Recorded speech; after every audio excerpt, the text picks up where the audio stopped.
Hope everybody is having a good day. It's a quiet Wednesday here in Durham, North Carolina. And of course, it's time for another online dinner party where we bring in various guests, sometimes in a one on one, sometimes in a group conversation. But we just see how life is treating us, how things are going, life lessons learned, and a number of things in that category and along those lines. So it'll be a fun conversation. Definitely looking forward to it, see how things are going. I know here in Durham, there was a little bit of rains a few days ago, and definitely there was history walks that I was doing. I actually did that last Wednesday, and all in that space. So there was a group here called Cityscapes. They was talking about economics in a variety of ways, and all along those lines, they even had conversations around reparations. And I think one of the ladies that had been involved in Charleston in the taking down of a Confederate uh, monument and all along those lines, Bree Newsom, she was there as a guest speaker, and there were a number of other folks that were talking about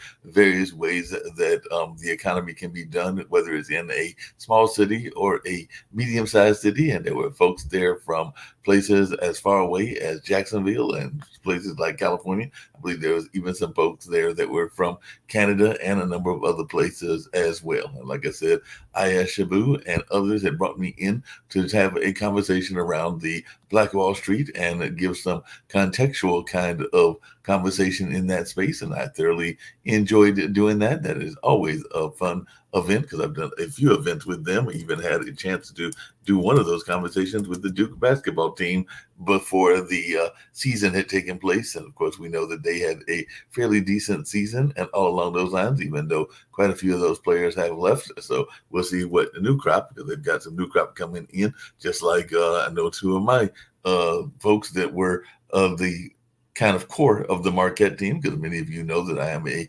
graduate of Marquette University, and I was definitely enjoying our run, even though it ended at the hand of a team from right here in the Triangle, that being North Carolina State. But our two stars are actually been doing work in the combines. So Oso and Tyler Kolek seem like they're doing well, and who knows, maybe they're even increasing their stock and all along those lines. So it'll be interesting to see how that goes and where they get drafted in that space.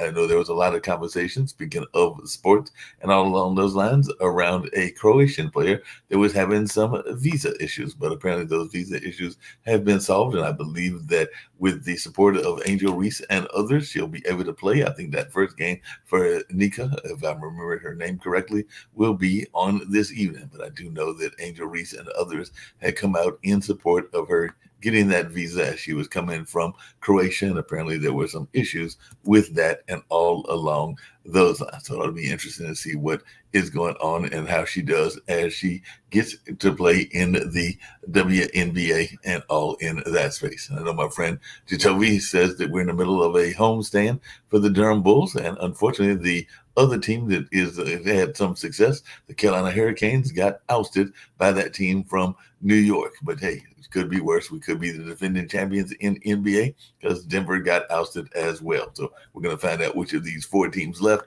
will be the NBA champion and all in that space. And then, of course, at some point, I've got to figure out where I'm going to do in terms of drafting my fantasy team, because I oftentimes do that with my younger brother and several of his friends, since he got me to that several years ago, probably over 10 years ago, and all in that space. So I got to figure out which players I'm going to try to get and all along those lines. So it ought to be quite fascinating, and we ought to see what's going to happen in that way. But like I said, it's still starting to get a little warm here, and I do know that we're in the middle of festival season. We even had a debacle of some sort. Some people are calling it Monica Gate with one of our festivals, even though folks said they had a good time, those thousands that were out there at the Membe Festival. But apparently the headliner did not know that she was booked. So she definitely even went on social media and was like, I'm not coming because I was not contacted. I don't have a contract. And so that did not happen. But those that attended got to see some other local performances. And I understand it was still a good time. That's what our mayor said,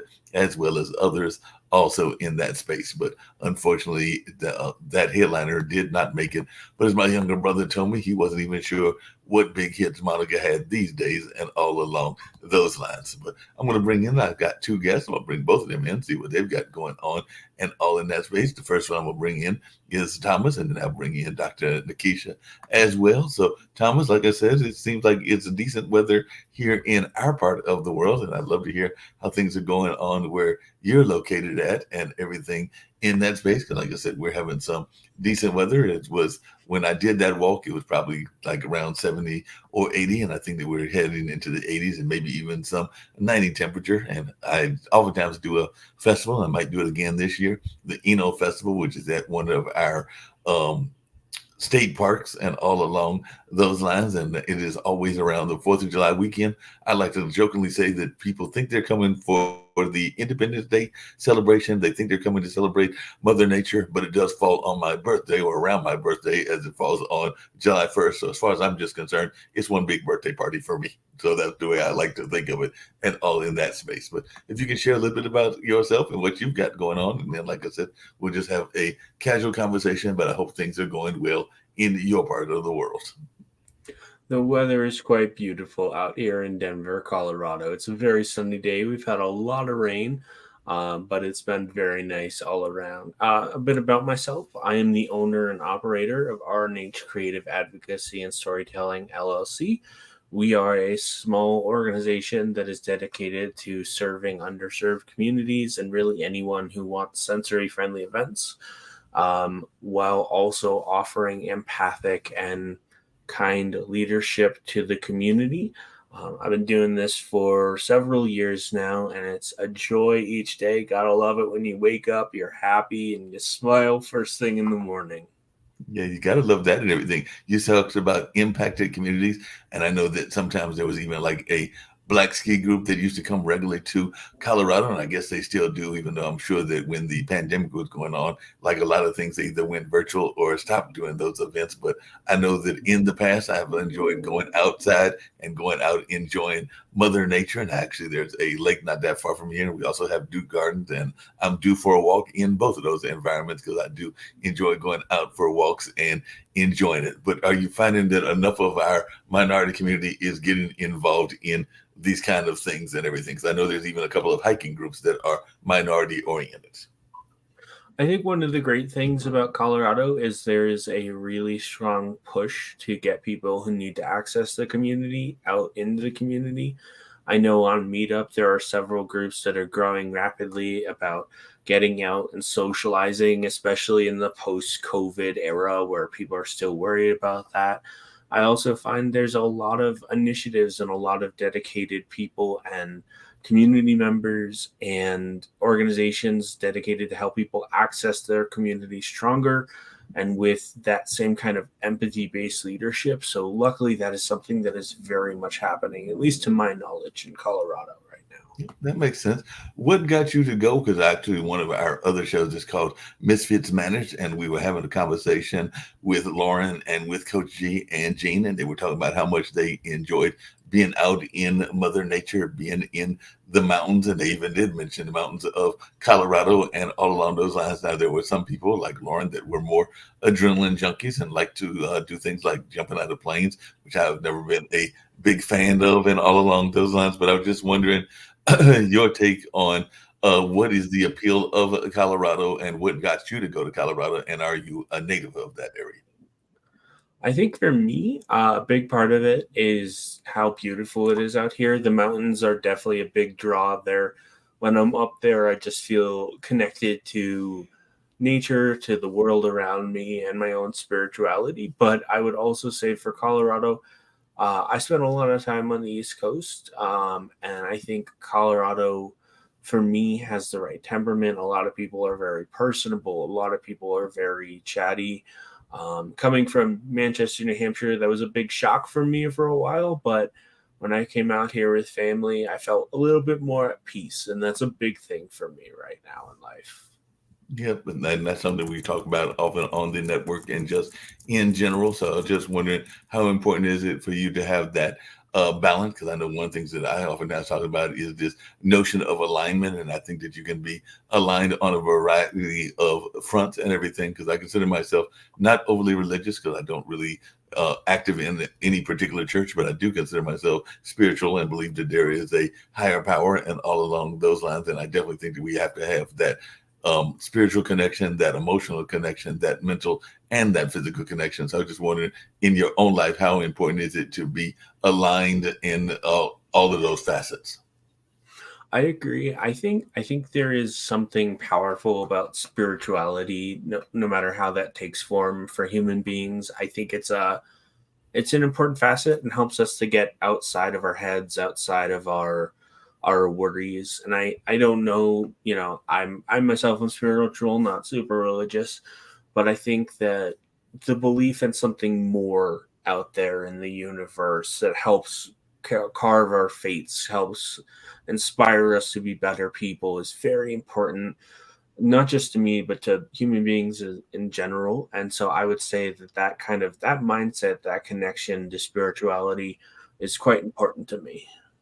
Yep, that makes a lot of sense. I definitely believe in that. I'm going to bring in a couple of our other guests because, like I said, this is a casual conversation, and this one I'm definitely looking forward to because, as I told her in the past and everything, one of the things that I am very proud of is my grandmother, who set up one of the first libraries in Raleigh, North Carolina, which is our capital city, and all along those lines. So it was the first African American library, and she did that with very little money of her own. She went out and knocked on doors and collected some money and created the Richard B. Harrison Library, which is still very active to this day and is part of the library system, the state library system, and all along those lines. So definitely somebody that I had a lot of connection to. And I know that one of the things that Miss Chadwick has been talking about is this notion of us doing digital preservation. And ironically, I was having this conversation with some folks that were doing a conference at a cultural arts center that I'm part of, because we were talking about how a lot of times we are not doing as enough of that,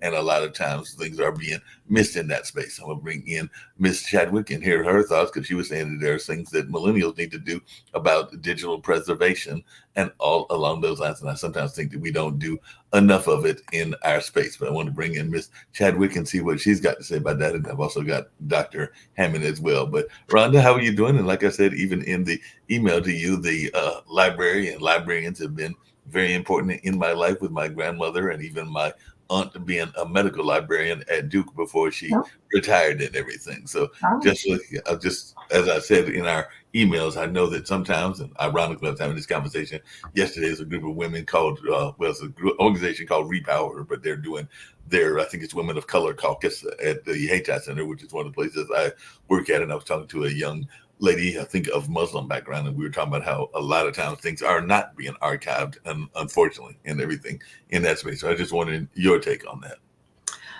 Yes, I think a lot of people are not saving their things. I think a lot of people don't know how to. And so that's why I wrote my book, Secrets on the Stacks, to help individuals to create a personal legacy and a family archive. And, when we get into preserving our memories, we do have paper things like photographs and birth certificates and death certificates and, things that we can put our fingers on. But, now we have all the digital documents. And so people really don't know what to do with that. So, I think it's important for us to know where we come from and to preserve that for future generations. And that's really what I'm trying to help people to do. Yeah, that And makes a lot of sense. I'm so proud of your grandmother that that's amazing that she did that. And her library is still there. Like, that's such a great thing that you can, go to, and other people in your family. Now, let me ask you, does that library have an archive in it? I believe it has an archive, but unfortunately, some of the archives that I know exist in, because even at the Cultural Arts Center, we had a archivist there. We had a number of people that were doing that work. Unfortunately, as they passed on and went on into heaven or whatever dimensions people want to say that our ancestors go on into, a lot of that was lost. So now we're having a conversation with some people, even at our local universities, about doing some of the archiving, because there's even at that Cultural Arts Center a number of documents that are sitting there, and unfortunately they have not been filed. And sometimes it's even a matter of changing them, because we even have like the old VHS. Then I don't know if the children are young enough to know what a VHS was at all along those lines. But I think Thomas probably remembers the VHS and all in that space. But yeah, it's definitely some things that are there that will probably have to be converted in one form or another. And ironically, we were talking earlier on our news show about this notion because I read an article about the disappearing internet because as we all know that if sometimes you go to websites, the websites aren't there anymore. So they were talking about how a lot of our internet, even though I know you're a big component of digital preservation, is vanishing because a lot of things are not there that used to be there. I know there are entire websites like MySpace that barely exist at Absolutely. all and everything. So how do we do digital preservation when apparently part of the internet is disappearing? Well, and I do feel like, I always am giving the not popular answer because everybody does want to just digitize it and throw it somewhere, digitally and then leave it. And the reality is that digital preservation needs hardware and software Mhm. to work properly. It's not stable. It's definitely not stable at this point in time. And so, if we want to save things digitally, we need to think about that. And really, I think if you really, really, really want to save something, you need to print it out. Now, Right. I am by no means suggesting that people print out all their photographs. I'm really trying to get people to create a family archive. So, part of creating that family archive is deciding what goes into it. It's not everything you own, it's not every picture you ever took. It's what's going to tell the story of you and your life or your family and your family's life. So, we want to do some vetting. And, really, I want people to have everything digital and then everything printed. I want people to have things in both places because, and really, you talk about your VHS, you really need to get that digitized because the recommended preservation type for VHS and also the audio tapes is to be digitized. Now, it does pose a problem because digital preservation is not stable and we don't know how long it's going to go. And especially with video, because there are so many file formats for video, there's no standardization where there are with some of the other file formats, but it's better than the tape. The Right. tape's not going to last. It may already be a little bit wobbly. Mhm. And so, I mean, I try to be thinking all the time. I have this mythical character. Like when you're an archivist and you're working in the field, you always have your future researcher that you're thinking about. And so when I started doing this work for regular people, I said, okay, who can I have be that person? So I came up with this mythical character called Baby 2135. Mm. And so, what I tell people is to think of the first person who was born after the last person has known you directly has died. First person who's born after the last person has known you directly. So, if you were born in 1945 and you live for 100 years and you have a grandchild that's 10 years old when you die, the grandchild will have been born in 2035, right? Right. And then if that grandchild lives for 100 years, that grandchild's going to die in 2135. That's who I want you to be thinking of. And so, and when I do library lectures, and Mhm. when I do my library lectures, I like what I always say is, and I try to teach this too as a principal, it's like for me, I know like looking that far into the future seems very abstract.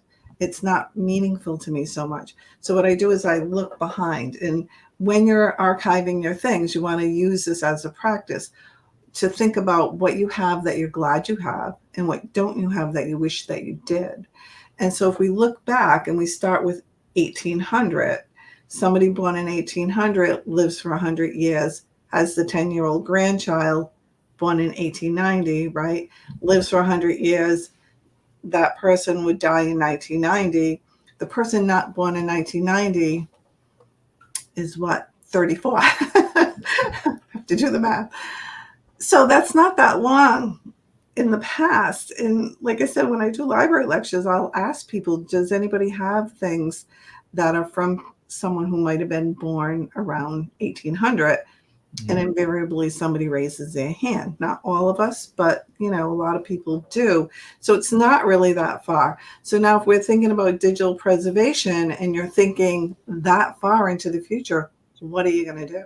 Yeah, that makes a lot of sense. Just really quickly, along those same lines, before I bring in the other guests and all along those lines, how would you do digital preservations, or what suggestions would you have for preservation for somebody that is more active? Because I'm thinking that some of the things that Thomas is doing are very much in that active space. I don't know. He might have some pictures of some of the trips that he's taken there in Colorado, or maybe some of the mountains that he's conquered. But sometimes it's such a at the moment experience that Yes, I don't know that it's ongoing. always documented. Right. Well, I think, there needs to be a point where you're going to pause. I mean, we have our stuff. That's our stuff. I know for me, we're actually in my office and I have my library in here. I got books all over the place. I'm taking them with me. They're coming with me. They're staying with me until the day I die. When I die, they can throw them out. I'll tell them what's been signed, what might be a rare book, but otherwise they can just get rid of them. So I think it's important to make the distinction between what goes into my family archive and what's just my stuff.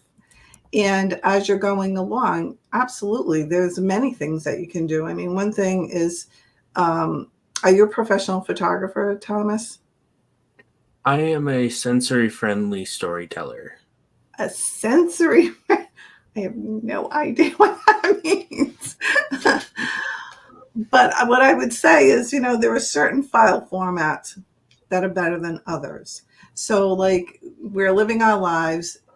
If you create something in a Word document, you want to save it as a PDF, or a PDF-A is better because PDF-A is backwards compatible and that's going to last. There are certain programs that are regulated by standards committees. And that's what you want to be thinking about. Even if, I know for me, I like working in Word. I've been doing it for like 30 years. It's easy for me. I don't want to learn a new program. But when I save something, I save it as a PDF-A. With your photographs now, I know professional photographs, they save in TIFF. Do you know the difference between a TIFF and a JPEG? Is compression. So a TIFF doesn't have any compression, but it's a big file. It's going to take up a lot of room. If you're a professional photographer, you might want to save in TIFF. But if you're just a regular person like me, I actually am both. I do photography too, but I save in JPEG. And these are the recommended file formats by the Library of Congress. So that's one of the things you want to be mindful as you're going along. I think also doing oral histories is a really fun way of saving things. And I don't think you have to wait until someone's 90 to do the oral history. Do it with your kid who just won a baseball game, to talk about the season. Like, what a fantastic thing to have those memories going into the future. Right. That makes sense, because actually that's one of the things we've been doing at the Heritage Center, because actually there is a youth group and everything, and one of the gentlemen who's a part of that, Earl Imes, and all along those lines, he also works with the State Museum. I forget in which department, and all along those lines, I think it might even be the history department, but he's been doing groups where folks have been doing just what you said. They're doing some, because these are young folks, like between the ages of, let's say, 7 and 16, or somewhere in that age, and they're doing some family dialogue where they are kind of getting stories from their family members, whether that's a brother and sister, whether that's a parent or a grandparent. So that's part of their camp experience, because it's a weekend camp, and it's actually they're closing out because they'll do a celebration on Juneteenth, and part of that will be things that they have learned, including some dance and even some documentation, because it's a part of what he wanted them to do. They would not be there, unfortunately, to do a live performance, so they're actually being videotaped. And I think the last day of videotaping is this coming Saturday, and then it will be part of the presentation in a couple of weeks, and all along those lines.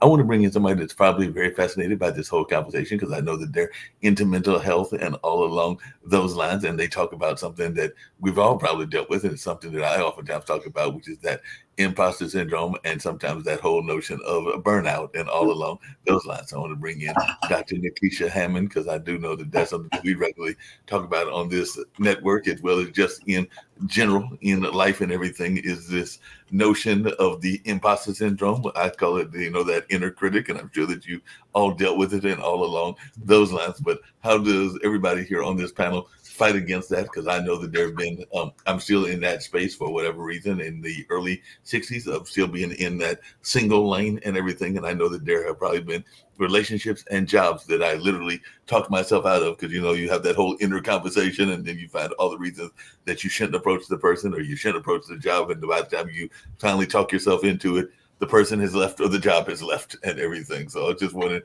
how do you deal with that? Because I know one of the things you talk about, Dr. Hammond, is burnout. It's something you're very passionate about. Yeah, for sure. And it's really common. That's the first thing, because a lot of times, as you mentioned, with imposter syndrome, we all go through it at some point or another, especially when we're trying to get to the next level or get to the next thing or whatever our next achievement we want to happen. That's when we're really like, wait a minute, is this for me? Am I good enough? And all these sorts of thoughts come about.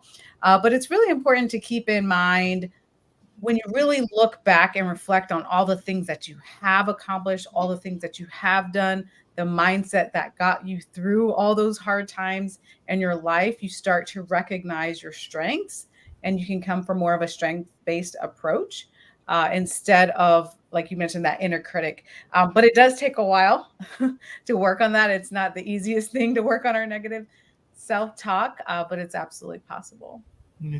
And I know one of the other things that you're very much into, because you kind of mentioned it in your bio, and it's something that Thomas would really be interested in as well. As I know that you, and I said that it's been a minute that I've done them, but I enjoyed going for those nature walks. There's no telling what you might run across. My dad is a avid turtle collector, and I know that there have been a couple of times I've gone to nature walks and run into a turtle that might be sitting there sunbathing or doing whatever turtles want to do. And like I said, Yeah. Duke Gardens is renowned for its plants and all along those lines. So I did enjoy going there in the past and need to go there in the more current future and everything, so I can see some of these wonderful gardens and all along those lines. But it does seem to me that one of the things you love doing is traveling and doing nature walks. So I just wondering, where do you do your nature walks? And because I think if I remember correctly, you're in Florida and everything. And what is it about that nature walk that is appealing to you?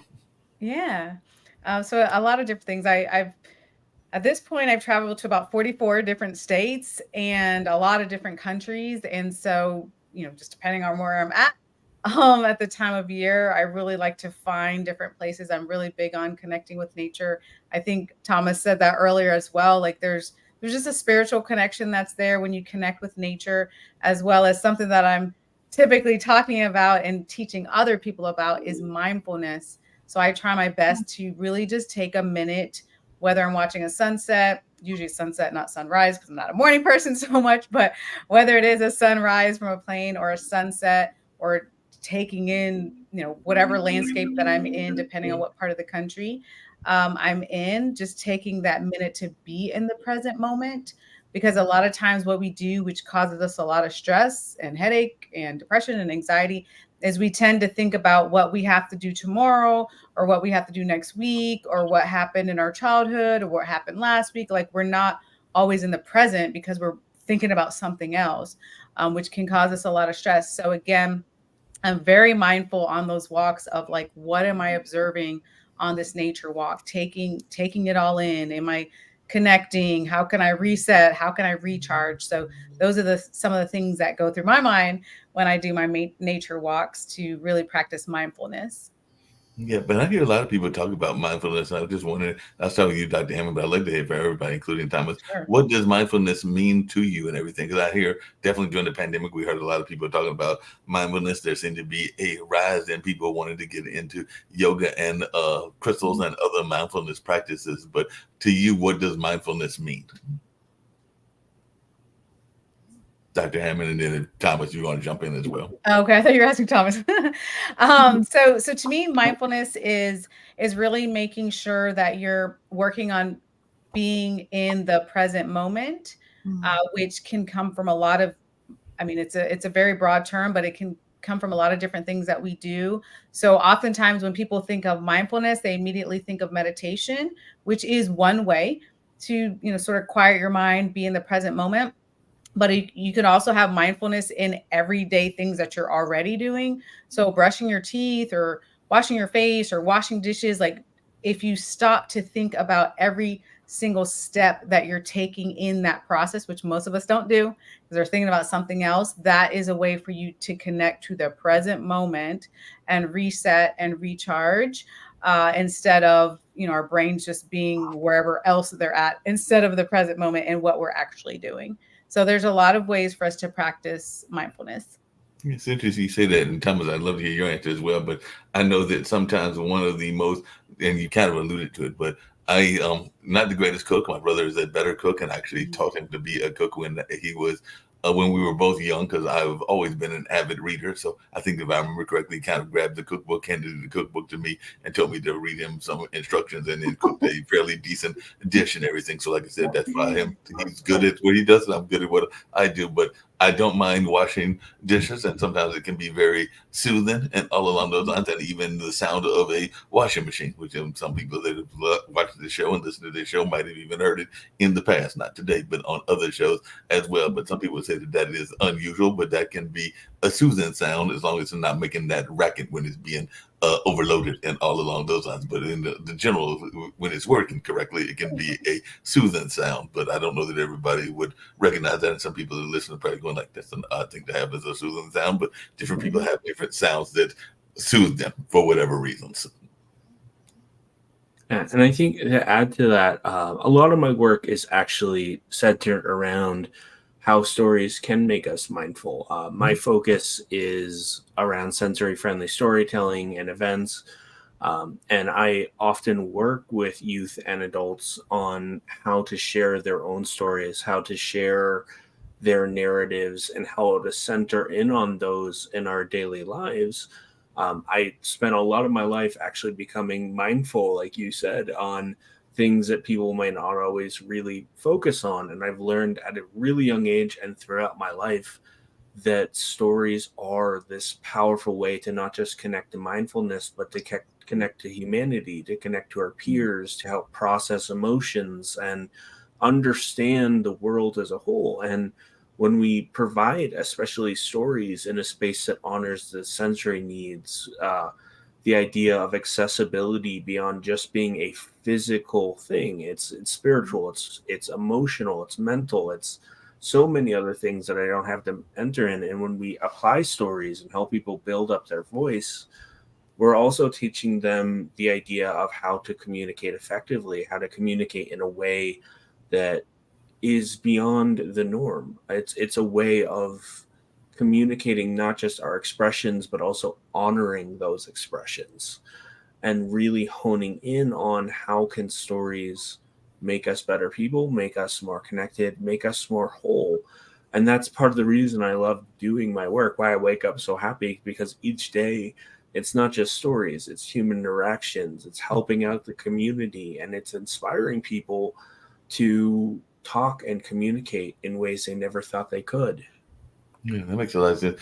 And this is for both everybody here on the panel and everything. I know sometimes when I'm talking to some of my fellow folks here on Pod TV, they sometimes will get on me because I am an advocate, as I just said earlier, of some of the cultural things that we have in our community, whether that's the dance that might be African oriented, or whether it might be even going to an international festival, and even some organizations that are minority centered and all along those lines. And even you, Thomas, said that some of the work you do is in that space of getting people to understand and be proud of their culture. But I do sometimes get a pushback when folks are thinking that there is too much of a conversation around integration and around affirmative action and some of the DEI conversations, and they will sometimes say that they don't understand why you need, and I'm going to kind of teach you, Nikisha and everything, a corporate council of women of color. And like I said earlier, the group that's meeting now is part of Repower, but it's a women of color caucus that is kind of the of like a group within the group and everything. So they are meeting and having some mindfulness practices. As a matter of fact, I think they're doing some things. They were even having their favorite songs yesterday and songs that meant something to them. And they were even doing that whole exercise around getting rid of the baggage. So like the baggage that we all carry, it's kind of like a bag lady exercise. So kind of the baggage that we carry in our life that we need to dispose of, and all along those lines. So I'm just wondering, when you hear people that are wondering why we need an HBCU or why we need a corporate council of women of color or any of these kind of groups, what is your answer? And I'd love to hear from both Thomas and Rhonda as well. Yeah. Why do we need these type of groups? Well, there's actually research on it showing that, for certain people, there's a different element of connection. There's a different element of understanding at times. Again, it's still individualized. It's not, something that's globalized for everything. But even back in 2020, after the murder of George Floyd, there was a lot of groups that started popping up, a lot of affiliate groups that started popping up. And when they were doing some research about people feeling understood, a lot of groups that connected based on their race, their ethnicity, their understanding and their cultural values, and ancestral things, like all sorts of history, if you will, that they found that those groups had a better understanding of one another, and there was a greater connection, and in theory that leads to better outcomes as well. So it's definitely in the research, and there are just, when I think of the mental health world, there's not a lot of Black and brown psychologists, frankly. There's a very small percentage, but there are a lot of needs and a lot of people who say, I prefer someone that I feel more heard, more valued, more understood, which may look like me, who may look like me as well. So there's not just mental health, obviously, but a lot of different facets of life that people need that. And I think that's absolutely okay to have that need. Not everybody, but there's a lot of people who do. And Thomas, just out of curiosity, because it seems like part of what your work is reaching the disenfranchised, and some people that would be looking at this particular live stream and looking at this particular network would be going like, he doesn't fit in that category because he doesn't look like he is per se disenfranchised himself and everything. So what made you decide that you wanted to go into that particular segment of society and to work in this kind of work? Because it sounds like a lot of what you're doing, even in terms of getting people into Mother Nature, is to try to get folks that are disenfranchised to understand the importance of it, if I'm understanding you correctly. Yeah, and I think a big part of it for me, there are a lot of things that I can't help speak on just because of things. But a big part of the reason I do my work is because I've lived my entire life with invisible diagnosis, with invisible mental health needs. And I've learned a lot at a young age that there are a lot of programs out there. There are a lot of mindsets. There's a lot of bias against the mental health community. There is a lot of focus on, sadly, even in today, when people have an invisible diagnosis, there's a bias against that community, because people think that when they think of someone with a need, they often think of someone in a wheelchair or someone who has crutches and things like that. And so my work is actually inspired by my own life, living with my own mental illness, living with my own neurodiversity, trying to fight for people like me who want to share their story, want to be empowered, but are met with ableism, met with biases, met with even just an unwillingness to work within the community. I also do a lot of work on the employment first mindset, and that focus, helping people with various diagnoses, no matter who they are, what they're living with, get into the workplace. Because unfortunately, in today's America, there's still a lot of people who are scared to work with people who may have autism, or don't want to hire someone with a lived experience. And part of my work is to help bridge those gaps, help people understand that a lot of the community is actually deeply passionate about work, deeply passionate about living their best life. And while I can't speak on a lot of experiences, and these experiences are definitely not a monolith, no community is a monolith, there are realities that still need to be challenged. There are resources that still need to be offered. And the sensory aspect is really on the mindset that anyone at some point, whether or another, has experienced an event, a concert, whatever it is, and those are all great. They don't have the ability to honor their sensory needs that lead large chunks of people, like at a concert where music is loud, there could be dancing, things like that. Or even just town festivals where people at night are waving like those neon lights and there's a loud band in the background. a big part of the reason I do the work in sensory focus is to help say, hey, there should be more resources. There needs to be ways to honor accessibility for those of us who are too afraid or too stimulated to go to things that work for a lot of people in wonderful ways. And so I really help to bridge those gaps, help people get connected to resources, and help families understand that there are additional programs out there led by wonderful people who can help their family members truly access their communities in ways people might not ever think they could or might not understand is actually out there. Yeah, that makes a lot of sense. And Dr. Hammond, and this is kind of coming to what Thomas was saying and all along those lines. And I have not hidden it. I don't have it on the network or anything else, but I can relate to what he's saying because it was actually at a very later part of my life. I'd actually gone all the way through high school and gone all the way through college and even done some work before I was diagnosed with a form of dyslexia called dysgraphia, and all along those lines. So I get around by mass transit, and definitely the average person's reaction to left and right. It might take me a little bit longer, and there's some other symptoms, but it wasn't until I was going through a Goodwill program of all things that they diagnosed that and everything. But I was just wondering, is that something that we don't do enough of even in our school system? Because I know that there are a number of people that are either misdiagnosed or they are given Ritalin, because I've got two nephews, don't have any kids of my own, but I know my two nephews are generally hyper, and I think most teenagers are hyper just in general in part of the life of being a teenager. But I do know that historically there was a effort to have a lot of hyper kids put on Ritalin, and I'm not dissing the fact that I have dysgraphia and everything, but I was just wondering, do you think that we do enough to address some of these issues? Yeah, no, I don't at all. I don't know how many people I've tested, thousands maybe, of people that I've met throughout my career. And especially when it comes to, just like you said, learning disorders or ADHD, like there's two sides of it. One is there's in certain communities, there's not enough testing. So what happens is that kids get labeled as being bad, as being lazy. They just don't want to do the work. They're being defiant, all these things, which are actually not true. It's that, to your point, they have dyslexia or they have an issue with math or writing or whatever issue they're having. And when you put work in front of someone who literally cannot do the work because their grade level's behind, it's very frustrating. There's a lot of kids who are going to shut down. There's a lot of kids who are going to be getting out their seat, getting into trouble and all those sorts of things because they haven't been properly diagnosed. Same thing with ADHD. So I've seen that numerous times. I've actually, to your point too, I've tested adults as well. And sadly, like there's been people crying in my office because they're like, man, I didn't know, like all this time, my whole life, I had, feeling, a learning issue or ADHD or whatever it is. And I never knew that. And I struggled through school. They repeated school. They got in trouble in school. They had a hard time with jobs.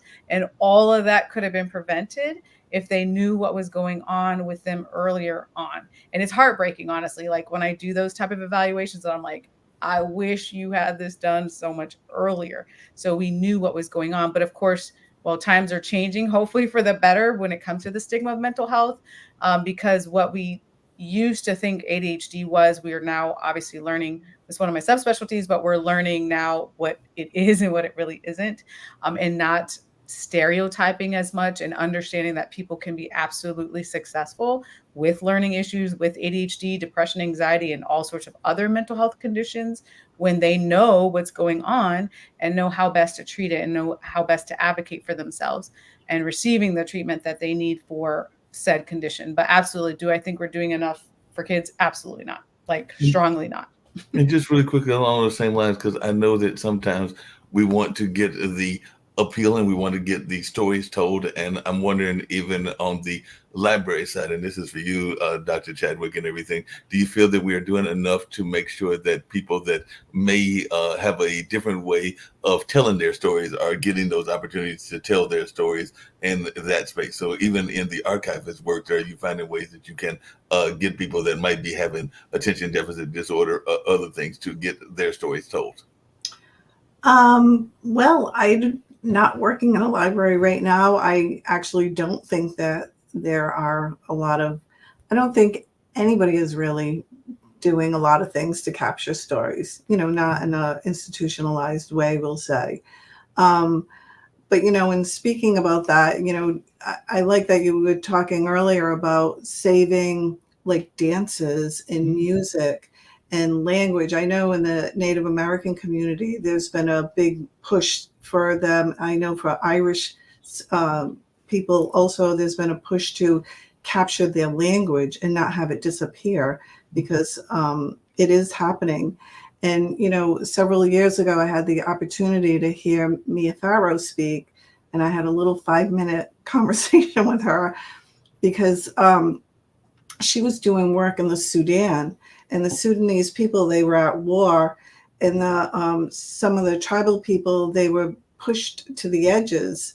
And what was happening is she said they made some kind of food, like a nut or something, and it took a long time for it to cook, and they needed a lot of fuel, which was wood for them.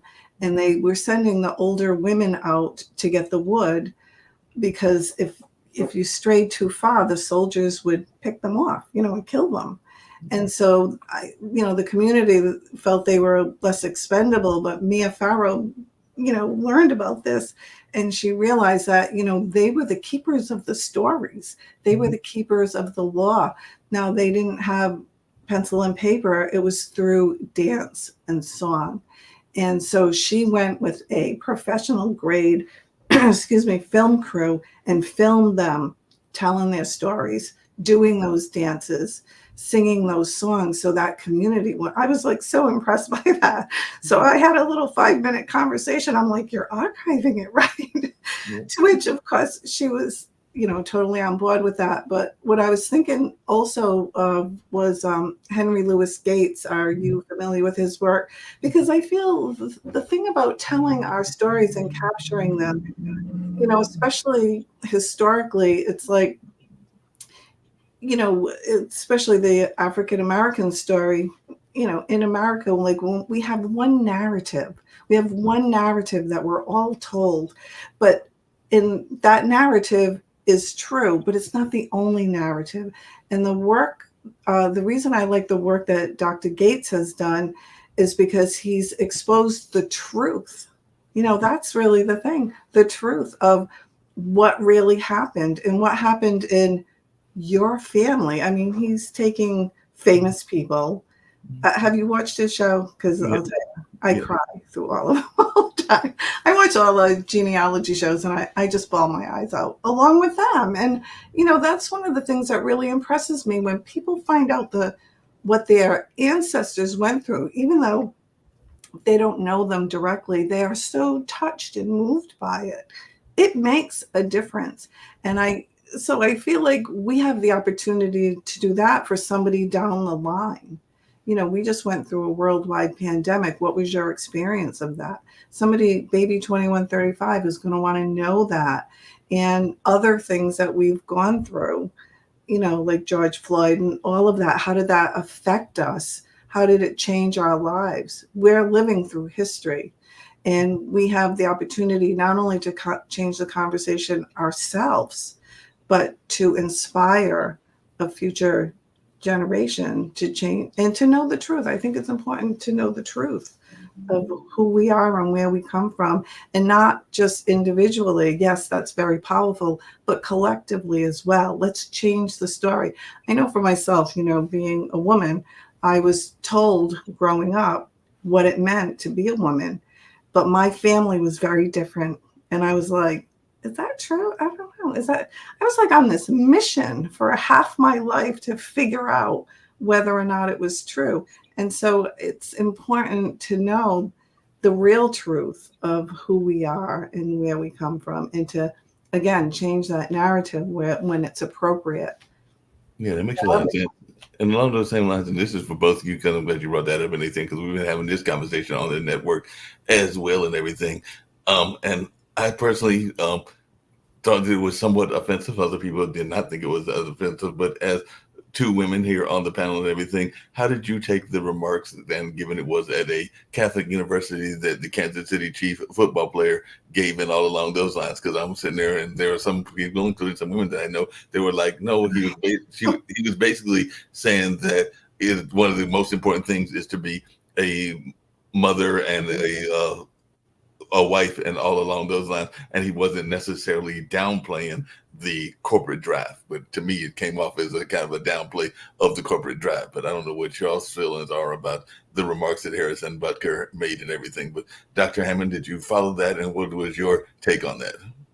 Yeah, I did. I didn't see the whole thing. I saw a short clip. Of course, everything's on social media now. So I saw a short clip on Instagram, and it's hard because I live in the world of being inclusive, and that those comments definitely were not inclusive. I am a mom, and I adore my son, and I love being a mom and the role that I play. However, I would never say to a group of women, like, the most important thing you can do in your life is to be a mom, because that's unfair to people that choose not to be a mom or are unable to be a mom, or whatever, like have no desire to have that role. And also to say, like, hey, the best thing you can do, I think they said something along the lines of, be a homemaker or something like that was the headlines. I don't know the exact part of the speech, which is also unfair to these women who don't want to do that life and may want to be in the workforce. So it's not, it's an opinion. It is what it is. Seeing that, that's what he said, though. And it's different when you have a high level of influence. Right. You're making a commencement speech, you're in the NFL, all those things, like what you say matters a little bit more. So I don't think those words were the best things to say. But here we are. Yeah, I don't know that everybody thinks about their consequences of their words, because I know that even here in Durham, where I'm at, there was some people that did not necessarily like the words that Seinfeld said either, because they were feeling that it was derogatory toward the whole conflict in Palestine and all along those lines. And definitely, apparently, there were some pictures where he was seen with Israeli soldiers, so it seemed like he was being more pro Israel than he might have been in some of the other remarks. But the coach walked out, and that was a whole conversation that was going on in that space as well. But I sometimes do agree that we have to understand the context, and I do know that he's of Jewish background and everything, so I don't know that everybody was following the context and all along those lines. But I don't know y'all's take on that. Well, I think we live in a free country, and that means everybody has an opinion and they can express it. Right. As long as it's, not harmful to another group, like, but, I do think they are entitled to their opinion. One of the things I find interesting is the pushback, so he said what he said, and there was huge pushback, right? So there's that. It opens up a conversation, and obviously I thought it was kind of insulting to say that to a graduating class. Like, these women just spent all this energy getting a degree. And I think the thing is, it's like, it's awesome to be a mother and a wife. There's nothing wrong with that. But to, pigeonhole people, and really, again, a graduating class, it's like, oh, well, now I'm really inspired. But, he's entitled to his opinion. It was wasn't it a Catholic school? It was a Catholic school. Yeah. So, he's towing the line. That is their line. And there are a lot of people in this country who that is the way they think. Men and women both think that way. So we need to have space for everybody to live what they think is right. Again, I don't agree with it personally, but I do believe in, being in a country where we can all just do what we need to do. No, I agree with you. You definitely have to have that and all along those lines and everything in that space and in that kind of way.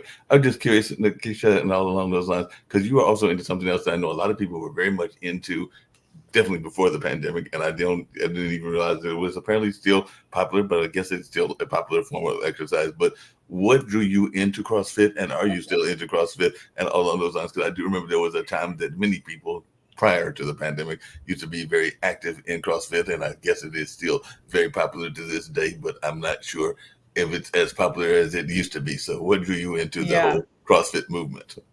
Yeah, it's definitely, I feel like it's a club. It's worldwide with CrossFit, a lot of different CrossFit communities. What drew me into it, honestly, I was getting bored with my workouts just at a regular gym. So I was like, oh, let me try. This was back in 2019, the end of 2019, when I first tried it. And yes, I still do it. I absolutely love it. It is a extremely vigorous workout. But honestly, what it did for me, I mean, of course, the physical side and the physical benefits of CrossFit, but what it also did for me is, which I talk about all the time, but it trained my mind because the workouts are so hard that in the beginning, it's almost like you have the physical ability to do it, but mentally, you have to get through this workout. Like there's something you have to tell yourself.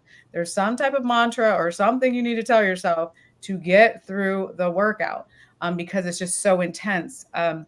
So it really helped with like a mindset shift. And there's a lot of ways, and it doesn't have to necessarily be CrossFit, but there's a lot of ways physically that we can do things that challenge ourselves within our ability levels.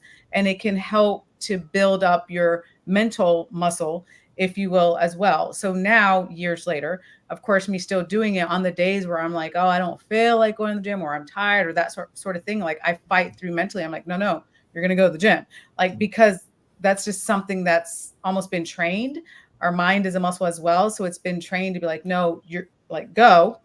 At the end of the workout, I'm never like, man, I'm glad, or I'm never not saying I'm glad I didn't go. Right. But those are things, not just physically, but other things that we have to push through in our lives. And we're like, we don't feel like it, or we're tired, or why are we doing this? All those sorts of things. And you have to sort of push through.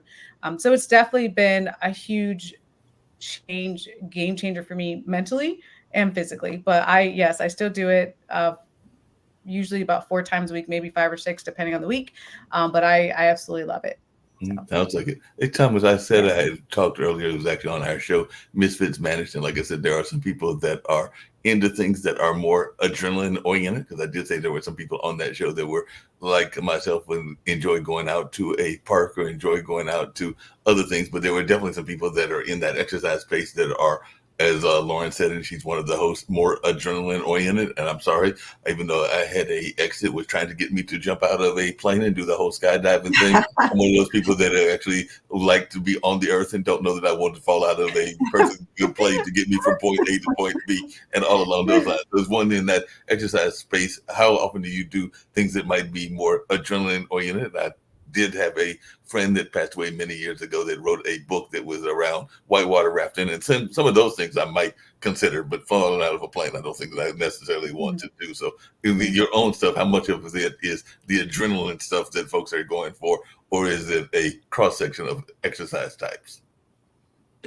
I mean, for me, I'm definitely not an adrenaline person either. I've had a couple of friends who have tried to talk me into jumping out of a plane, and my answer has been, I have a hard enough time riding in a plane than to plummet to the earth. I mean, in the realm of exercise, I'm definitely trying to be more physically active, but I think a big thing for me right now is trying to enjoy the adrenaline of loving the work I do. I think there's a really solid like adrenaline that kicks in when you get to tell a story, get to do something in a community, and you're just enjoying that fully. Like it kicks in, it fuels through the body and things like that. The other thing I'm also trying really hard to focus on right now is just the mental wellness that I'm trying to work on, like that idea of like living with a diagnosis of any kind. It's a daily dedication.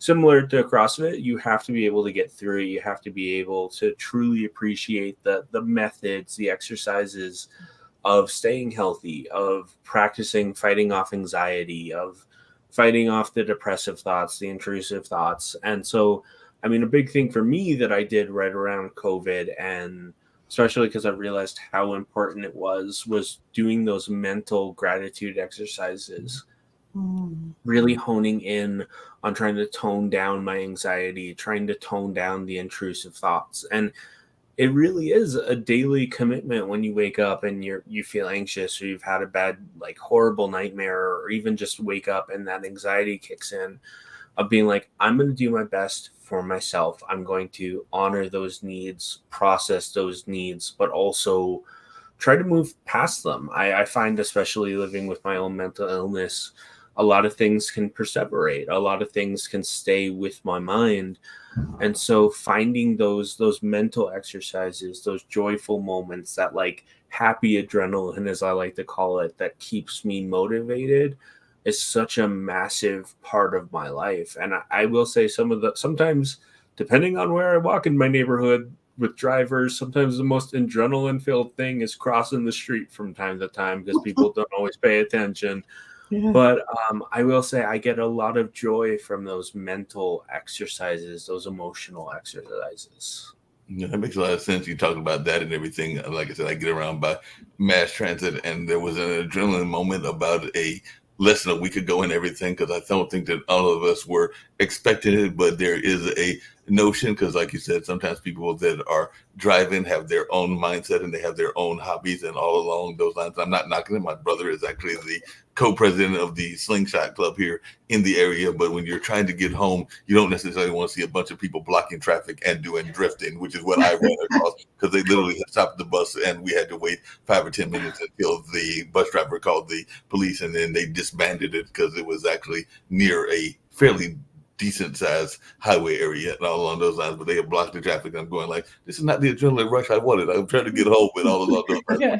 It does happen sometimes where you have those folks that decide to do what amounts to a semi drag racing. It's not totally drag racing, because they're kind of like drifting and doing those spin out moves and all along those lines. But one thing I've been hearing consistently in all of our conversation, and I love to hear it because it's definitely, I think it's something that even Rhonda alluded to and everything, is I don't know that we understand the importance of, in society now, because we've gotten to this point where we're always constantly on the go, and a lot of things are in social media and all in that space. Do you think, this is for all three of you, that we understand the power of storytelling? Because I sometimes think that we don't do enough storytelling, and a lot of times we don't even get those stories that we should in our own family history and just in general. So I just wondered, do you think that as a society we understand the power of storytelling? I think some parts of our society definitely do. If a lot of times, if you listen to the storytellers in our society, which are the actors, right, and the directors and people in the movie industry in particular, they do understand the power of the story. So I think a lot of times I try to get people to not be so humble, because I think a lot of us are like, oh yeah, stories are very important. Oh, but not my, I don't have anything, right? Like people go into that place like, oh, I don't really, like, what do I have to say? And it's like, you do have something to say, and it is important. And I try to get people, as I'm trying to help them to build a family archive, to part of the reason I want people to think of Baby 2135, this future person, is because people who come to my lectures, a lot of times they say, oh, my kids are not interested in, like, my kids and my grandkids aren't interested in this. And my response is usually, were you interested in it when you were 25 or 35? It's like, because mostly older people are coming to my lectures. It's like, you weren't. You're busy building at that point, building your life. You're getting married, having children, buying a house, building your career. You're busy. And there's a gatekeeper who's got the stories, and you're like, you don't worry about it. But I think for a lot of people, it's when they're graveside, right? When that gatekeeper has passed away, they have the, excuse my language, oh shit moment, like, oh no, what am I going to do? Like, my mother told that story 80 times and I still don't get it straight. So that's why I try to say, well, just ignore the people in your life who are going to kind of say like, oh, that's so boring, tell that story again, and tell your story, because they're actually going to care. They are going to care at that moment when you're not here anymore. They're going to want to ask you and you're not going to be here. So I do think that, again, I think parts of our society, and in a certain way, we do value stories. We just don't value our own stories, or those of the people around us so much, like the common folk, like we're just regular folk. And, but we're important. One of the things I talk about too is that because I have a master's degree in history, also I'm a women's historian, and I know everything about the suffrage movement. And the one thing I don't know that I wish I did is what my great grandmother's experience of voting for the first time was like, because she would have been the first one. And it's like, I have no idea. I don't even know if she voted or who she voted for, and I want to know that story. So I think, in the future, let's think of Baby 2135 again. Oh, there was this pandemic in 2020, and they're going to know all the little, and usually what's coming down through history is the most dramatic, right? It's like how many people died, all of the, and it's like, we know those stories, we've experienced them ourselves, but then there was just regular folks that just it wasn't so dramatic. And I think, your future descendant is going to want to know your experience of it, because I think too, it's like with my great grandmother, I know many other things about her. I know who all her kids were. I knew a lot of her kids, right? My grandmother, for one, and her grandchildren. And I know where she lived. I know all this stuff about her. And so I want to know that piece too. So whether we know it or not, we're going to be somebody real to someone who's never met us.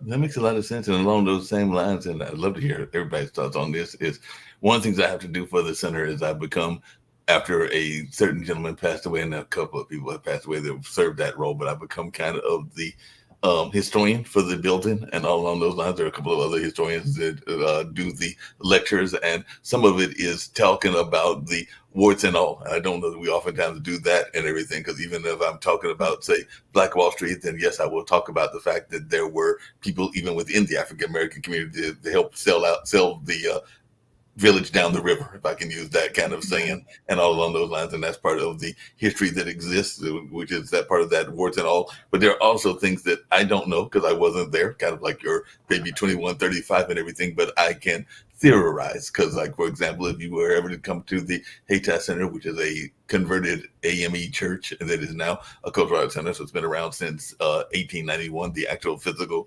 building, and the center itself will celebrate 50 years next year. But there is a picture of Mr. Duke of Duke University that is even more prominent than Jesus Christ. So that's one of the things I point out, because apparently when they asked him for money, he put his picture up and he wanted it at the highest point and everything. So to me, that's a form of vanity and all along those lines, because there are two murals of Jesus Christ, but he's got the highest point and everything. But there is also a veve, which is a Haitian symbol. So my theory, and like I said, it's only a theory because I wasn't there back when they did it, is that there were people there that were of Haitian descent, knew about the independence of Haiti and Toussaint Louverture, and they were probably like, Mr. Duke, you can have your moment, but we're going to put up a symbol and you probably won't know what the symbol is, but we'll know what the symbol is. So this is just kind of like my theory that I share with other folks. And to your point, Ms. Chadwick, when I've talked to the Duke University folks, or the young lady that came from Brazil, that gets them engaged into the conversation, and they want to know about a number of these things that they hadn't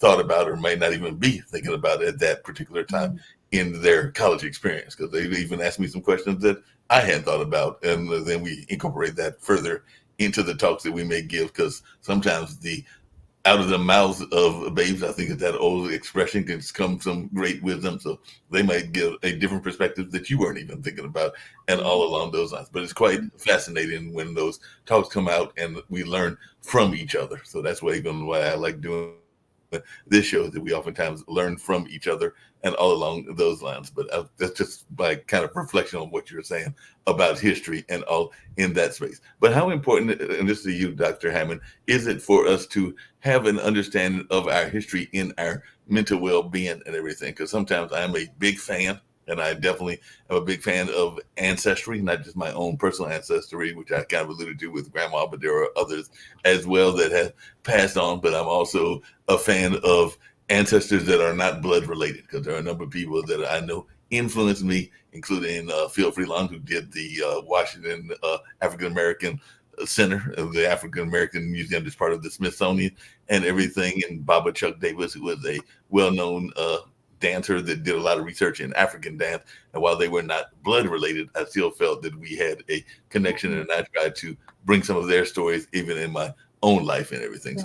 So Yeah, and it's really important, for us to have that discovery process, whatever that may look like, within our own cultures, within our own families, and like you said, even people that look like us and people who don't look like us, because what that does as far as mental wellness is it allows us to understand behavior. It allows us to understand connection. There's a gazillion articles, I feel like, about the power of human connection and how it can affect us positively, mostly positively, I would say. When it comes to our mental wellness, of course, we know there's wars and conflict and all these other things. So, for what it's worth, there's the other side of it as well. But there's also mostly a lot of benefits to human connection, which is why it's really important for us to understand. When we think about personally, though, our history, if we will, that's important too, because a lot of people that I've met, especially there's individuals who say, I know where I come from, if you will, my parents, grandparents, and whomever else. I know family dynamics. I know the things what I don't want to be, and the things that I need to make changes in my life due to physical health issues, mental health issues, conflicts, family secrets, you name it. Like, there's all of that, and to have that understanding can help you move into a better person and help you with your mental wellness journey as well. But it's also sometimes a painful process to learn, all of that. It can be a painful process, just depending on, all of us have different family histories.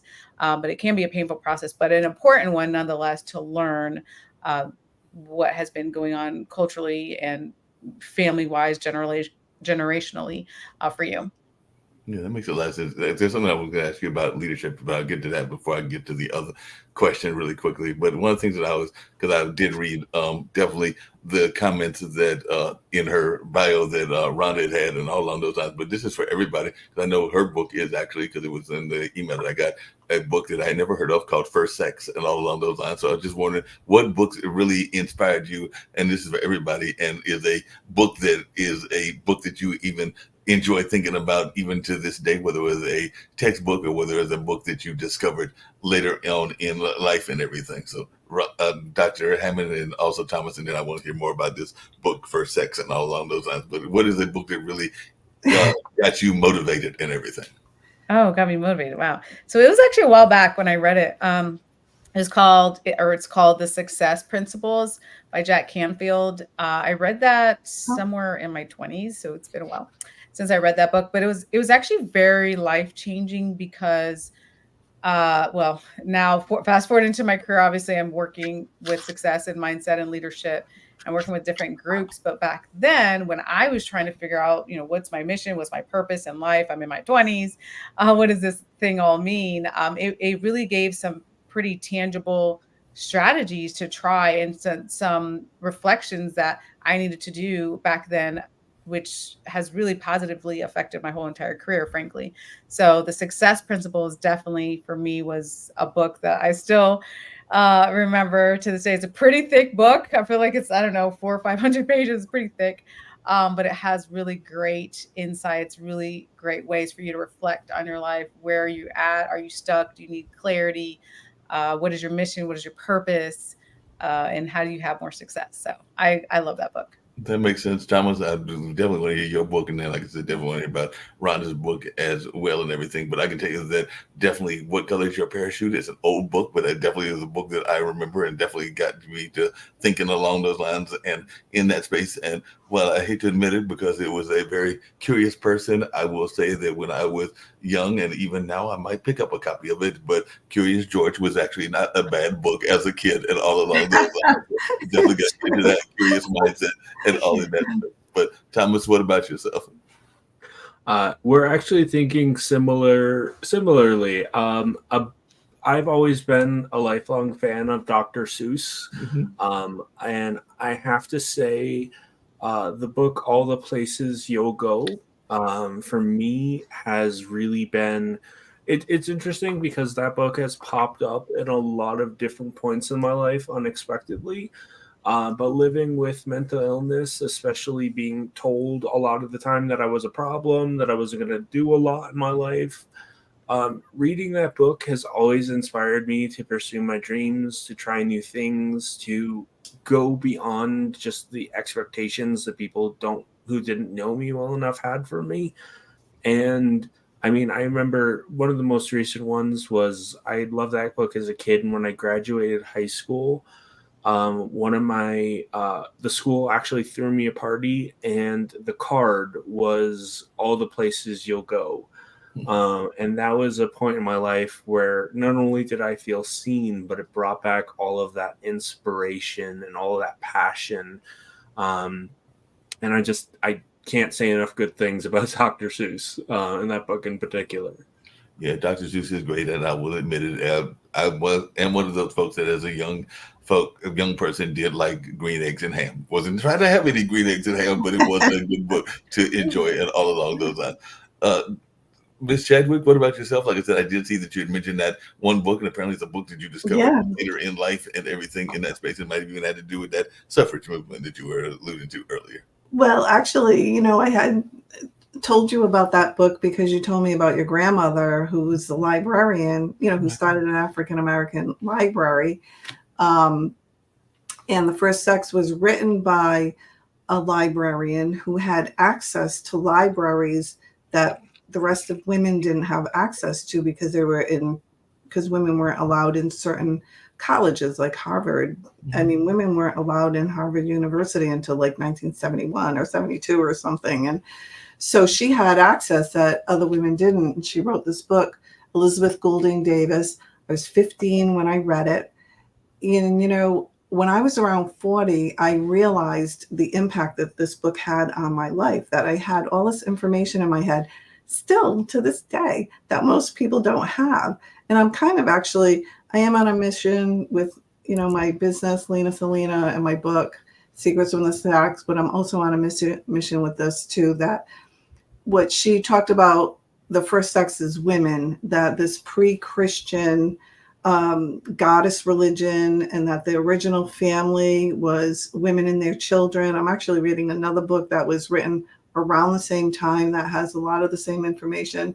I've actually read several books over the years that have the same information, but it like shifted my brain when I was 15, and I've kind of been chasing it my whole life. I know when I first hopped on here, you were speaking about spirituality. It's like, this is where my spirituality lives. I'm also a yoga practitioner.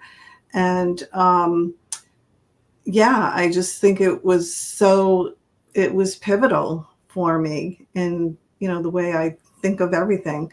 And so, it had a big, huge impact, not on my career, but on my life. I ended up, my bachelor's degree is in anthropology. So I was kind of chasing it, not consciously, I just was kind of attracted to that. And so. It's interesting to say that, even with that. Say it again.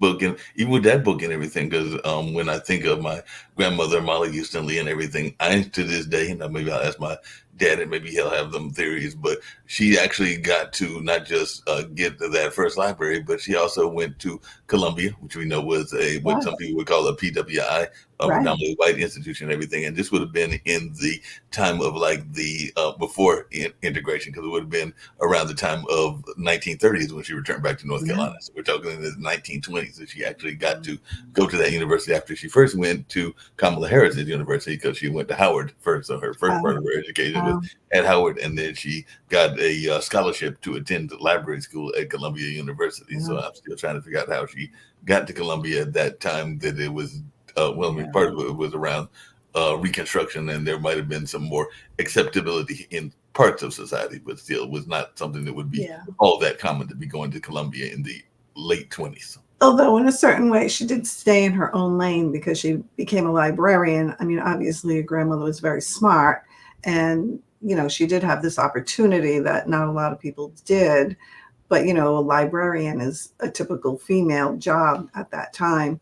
But still, what an amazing accomplishment. It is something to be very proud of, and to, to tell a story that the ways in which your family differed maybe from the stereotypical image that we would have of an African American woman in the 1930s, right? She broke the mold, No, and she she broke definitely. it in a good way. Yeah, she definitely broke the mold. She even told a radio audience, because I'm actually reading the quote in Wikipedia and everything, but she said, I don't know of anything else that can help anyone grow more than working in a library. And she told a radio audience in 1951, a public library is the recorded memory of mankind serving the community. Its function is to make available to all information and thoughts in all fields of human knowledge and experience, and to help each person, whatever his interest may be, to find and use the books and other library facilities and materials which best serve his needs. Really is kind of a radical concept when you think about it. That's a very radical concept. Like I said, I don't know.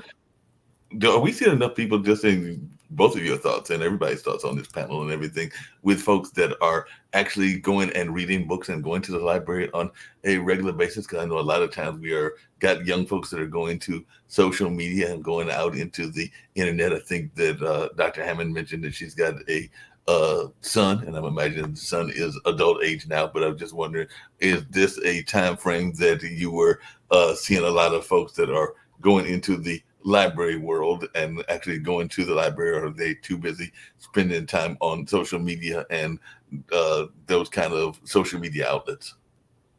Are you asking me that? Well, both of you, but whoever Oh. wants to jump in first. Yeah. No. Sorry. No, go ahead. I think a lot of people are still going to libraries. I do library lectures, and I'm building databases so that I can, solicit the libraries and go to them. And it's like, they all have pretty robust calendars, and they have a lot of things for teens. A lot of them, have different activities they have a lot of things for children, a lot of things for teens, and then a lot of them have a lot of things for adults as well. So not just books.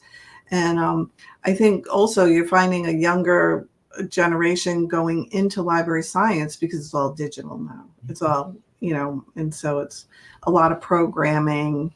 You have to learn how to do that, things like that. So What's your take on that, Dr. Hammond, as one that's in the mental health space? Because I know that another, because I've had a few of those being 62, another ex that their daughter used to go regularly and kind of hold themselves up into the room to go on social media and to get into that whole TV land. And it was almost like pulling teeth to get them to go outside, much less to read a book and everything. So I just wanted your take from a person that's in the mental advocacy space. Yeah, I've really seen the blend from just some of the clients I've worked with, a blend when it comes to library services, I suppose. Like you mentioned, a lot of things is so digital right now.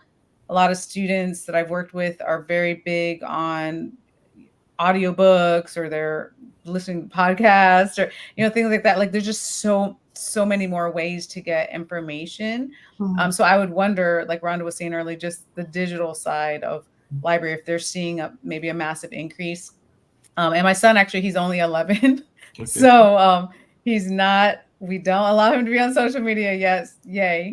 So we're not there yet with that side of things, but of course he's on YouTube Kids or watching. He's really into sports. So all of that, his reading is like strictly sports, pretty much, and articles and watching sports and that sort of thing. So that's his, his side of things, my sample size of one for my child. But no, I think just with all, like, there's just, the world is changing so rapidly. I mean, we have AI now, like there's just, it's so much to keep up with, but we are almost inundated with various ways to get information. Whereas when I grew up, I still remember I did go to the library a lot, and it was like, get your books and do your research in the library. And now, I mean, it's almost a, different beast. It's like, what do you want to know? It's right at your fingertips. It's on your phone, right? So it's it's very different. Well, I was just going to say the role of the librarian because I went to library school later in life. And because we are inundated with information, and there's a lot of information online, but it's not always good information. And so the role of the librarian is shifting to become kind of like an information consultant. So when you really want to know what's, where to get good information, that's really where you want to, go to your librarian. Certainly in an academic setting, you would do that, but otherwise as well. So I think the role of the librarian in the library has shifted with all the digital, but it's still important. Yeah. Hey, Thomas, speaking along those same lines and everything, I had a friend that was very much involved in that AI space and augmented reality. And I know one of the things that she oftentimes talked about was ways to make sure that it was inclusive and everything. Because, like you said earlier about sensory reactions, some of the things that are going on in that space, not everybody is able to adapt to with their different mental situations and all along those lines. So I just wanted your take on that, and if that's any of your advocacy work as well, because I do know that dear friend of mine, Nicole Maxwell, has been involved in that space of trying to make sure that folks are dealing with being accessible, but also maybe not overly stimulated. Yeah, I think one of the big things about AI right now is the discussion on its use. I run into a lot of the people I work with are very wary of AI, partly because of how it seems to be a very corporate thing right now. My big hope for AI is that it will actually increase accessibility substantially. So I've worked with people, actually my niece and several other people I work with do not communicate like everyone in this panel. The common term is nonverbal, but I'm actually not a big fan of that, because I find it makes people think that that person can't communicate, which is very much not the truth. A lot of people just commute physically or with sign language or a lot of different things. And my big hope is that AI will be brought into these sectors, help people who use talkers to be able to actually mimic their voice and be able to talk with their families more. My hope is those who have limitations in their arms or hands can use it to write and communicate differently. And as well as my hope is also that it can help connect a community that is so often silenced. I think right now, just for a lot of people in the community, there is a wariness because there is so much pushback against using things that are AI, partly because there are so many corporate organizations that want to push people out, that want to get rid of jobs, get rid of creatives. And so the great question is, how do I use this to create something and not be called a fake artist or get people mad at us? But I do think this will transition over time. There will be different roles, different applications, and I do truly believe it will be used to help community members that have various needs. I think it's just we're in a very awkward point in it, and I don't think the people behind AI are bad. I just think when something that could be used to help connect humanity is ultimately being used to get rid of the human aspect in a lot of situations, that's a very deep flaw. So hopefully that all makes sense. And that makes a lot of sense what you're saying in that sense.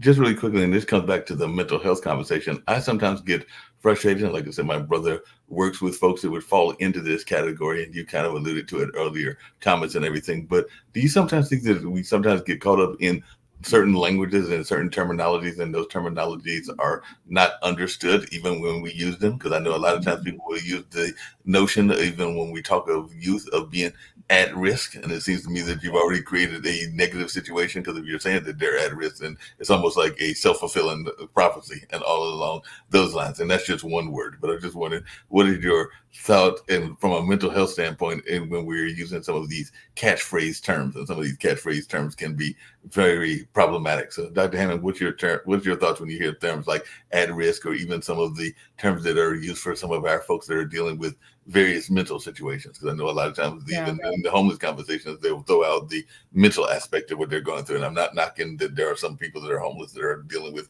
various mental crises. There's no doubt about that. But I sometimes think that we are too quick to pigeonhole. Yeah, we for sure. Yeah, language is really, really important. It's funny when I do talks, it's something that comes up often, is because especially when it comes to mental health, we tend to throw terms around very loosely in society. That's an issue. So it's like, he's so ADHD, or she's so bipolar, or they're so this. And it's like, no, we can't, like, there's an issue with that because there's a stigma of mental health to begin with. So when we throw terms around, it's like it's almost like a slap in the face to people that truly have those conditions.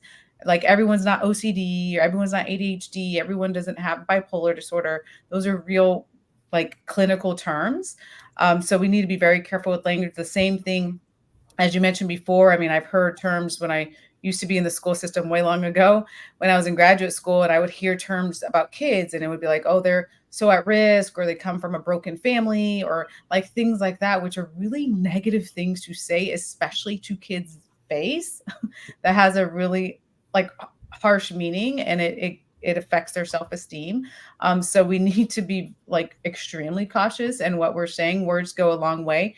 I know, they say what words can never hurt you and those sorts of things, which are absolutely not true.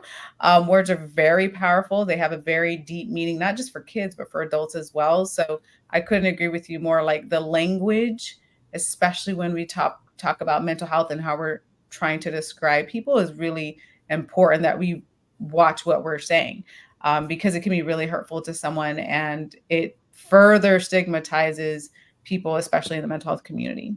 Hey, Thomas, along those same lines and everything, and well, although I'm part of it and been part of it for decades, because not just here on Pod TV, but I've also worked for newspapers, and I've dabbled every once in a while in a couple of, well, I've definitely done radio as well, and then I've even appeared once or twice on a couple of small TV stations and TV shows, and all along those lines, not just the live stream space, but actual more established television, and all in that kind of way. And I sometimes think that the media itself is too quick to put the mental health blame on a number of things. I mean, we're seeing that in some of the conversations with the presidents, both candidates. We're seeing that in some of the conversations when there are folks that are having issues on the crime issue, because I know even here in Durham, we're having an uptick in gang violence and all along those lines. And a lot of times they will throw it on the mental health bandwagon. So I just wanted your take on, is the media part of the problem in the ways that they are treating some of these conversations? And is that to me? Yeah, that's to you, Thomas. Okay. I definitely agree with that. I've had a very strong bias against the news for a lot of my life. I remember when I was younger, I used to watch the news a lot more, and I found a lot of the time in my personal experience was, if there was a crime, if something were to happen, one of the key things that would pop up was, is this person mentally ill? Was the conversation. And I found a lot of the time the conversation was very quick. It was like a few minute segment. I've also run across a lot of the horrible things that have happened. There's a lot of labeling. There's a lot of lack of information for the sake of media entertainment, I would say, at this point in the 24-hour news cycle. And I don't think that these organizations actually think about 100% how they're impacting the people that hear these things.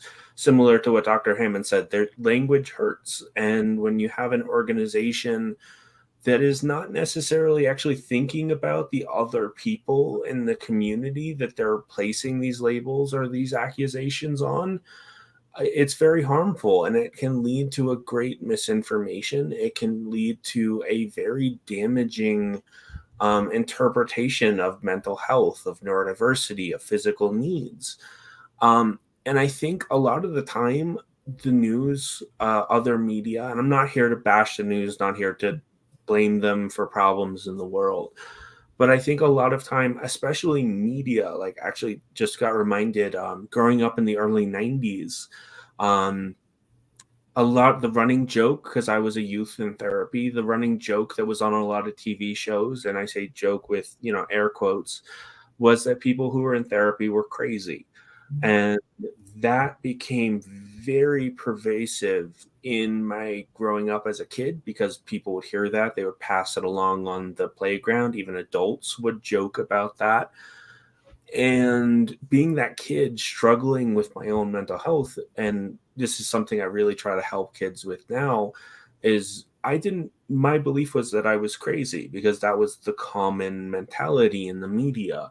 And there wasn't, and there still is, a very lackluster representation of mental health care among many things in media. Even just, there's very few autistic characters on television and things like that. And I should say characters with autism.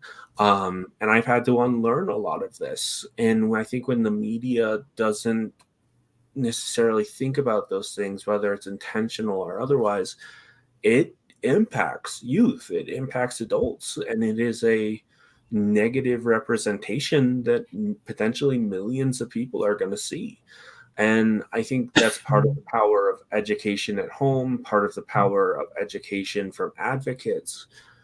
But I do, and I don't want to blame media fully, but I think there does need to be a stronger accountability in a lot of things so that people can have conversations more freely. And I wish that was the case when I was younger. Yeah, that makes a lot of sense. Dr. Hammond, along those same lines, I was just actually thinking the only character that I can think of that is kind of neurodivergent, and it was a very strong character, is I am a fan and still watch it in reruns of Criminal Mind. And it seems to me that if I remember correctly, Spencer is somewhat in that category and is definitely kind of in that spectrum and all along those lines. But a lot of times we don't get conversations until something drastic happens. Because I mean, there's no doubt that Robin Williams was going through a lot of changes, but it wasn't until his suicide that we started having conversations around even what he was going through and all along those lines. So I just wondered, is it that too often we wait until a tragedy happens that we even bring up the conversation? Because I'm sure that there's going to be a lot of conversations now about the mental health or what was going on mentally, because I was on another friend's podcast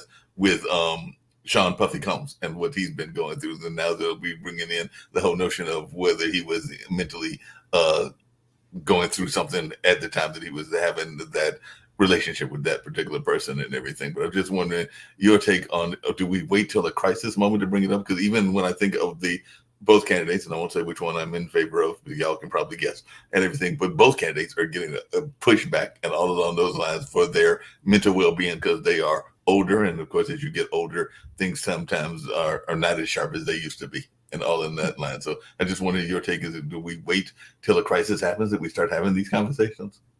Yeah, unfortunately, yes. Typically that is what happens. So going back to what you said earlier too about depictions in the media, unfortunately, what I've seen a lot of is the extreme examples of mental health. So it'll be a person with like extreme schizophrenia that you see, and the problem with that, when you only show the extreme side of mental health, a mental health disorder, is that people only tend to think of extreme forms of mental health. But there's millions of people with depression, with anxiety, with ADHD, with mild forms of mental health too. Like there's a huge spectrum. So when you're only seeing, this person, I saw this person in a movie and they were in a psychiatric institution, they had hallucinations, they had delusions and all these sorts of things. I mean, that's a movie. And yes, that's like a extremely small percentage of people with a mental health condition. But again, unfortunately, the media makes it seem like that's, like 90% of people, when it's really like an extremely small percentage. And to your point, also, we do tend to do that all the time. As soon as there's a school shooting, fill in the blank, as soon as there's a huge tragedy, then the conversation comes up about mental health. And we always, I see in the media that there's I think Thomas was talking about it before. There's this notion that like, okay, this person committed a crime, they have a mental health issue. And actually the research shows that more people who have a mental health issue are victims of crime instead of committing crimes. So it's not what the media is showing us. Like there's no people with mental health. The vast majority of people that have mental health conditions are not out there committing crimes. They're victims of crimes themselves, but not the perpetrators per se on a massive scale, like the media tends to show sometimes.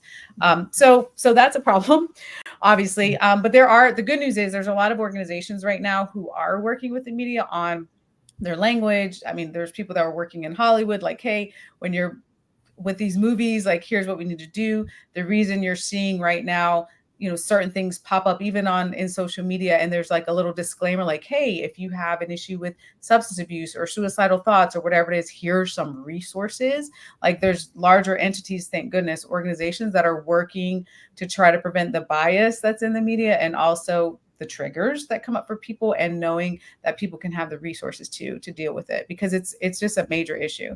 I mean, your media, whether it's traditional media or social media, these are TikTok, for example, there's just so much misinformation out there. So as a whole, we're trying in the mental health community to dispel a lot of those myths.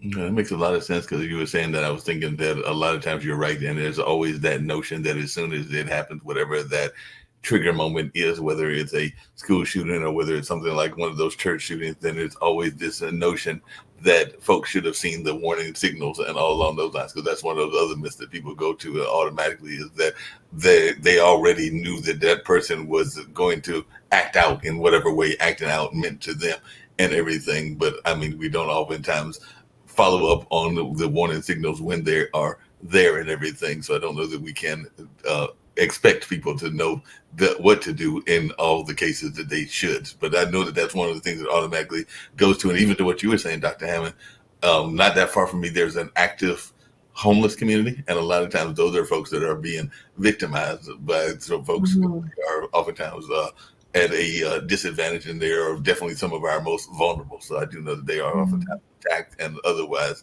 victimized as well. So I'm glad that you brought that up, because a lot of times people don't think about the fact that the homeless and those that are dealing with different mental crises or mental situations may be the ones that are more victimized, when they're just stereotyped that they're the ones causing the trouble, even though, as you just said, a lot of times they're the ones being victimized, and are not even, a lot of times folks are not even thinking about the fact that they're victimizing them. Because sometimes I think that it's kind of like that bullying concept, because one of our other shows is called Where is the Love? And it's Stephanie Hockenhall and her son Gene, who have been bullied at different points of their life. So they think, and I agree with them, that bullying is one of the biggest epidemics out there. It might be more bigger in terms of like the expansion of it, not in terms of the deaths, but in terms of the expansion of it than the actual pandemic was, because that's kind of their philosophy. And I don't know if you agree, as one that does a lot of mental health research, that we've got a serious epidemic of bullying going on.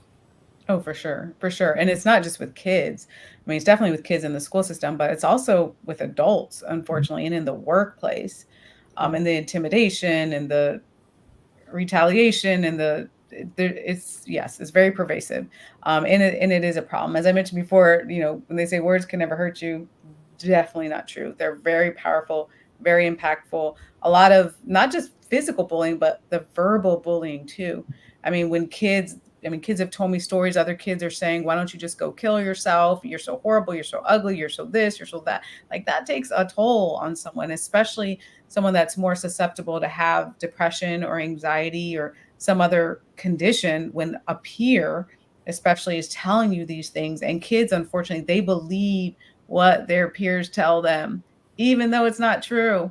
I've had conversations with kids who are straight A students, and kids are bullying them because they're like, you're so dumb. And I'm like, you have, like, logically, it's like, you have straight A, you're not dumb, right? And they're like, but he said I was dumb. And I'm like, but you're not, right? But it's their peer that if your friend said, or not your friend, but your peer said it, then you believe it. And it's like, no, that's not true, right? So it just has a very profound effect. And the same thing, as I mentioned, in the workplace as well.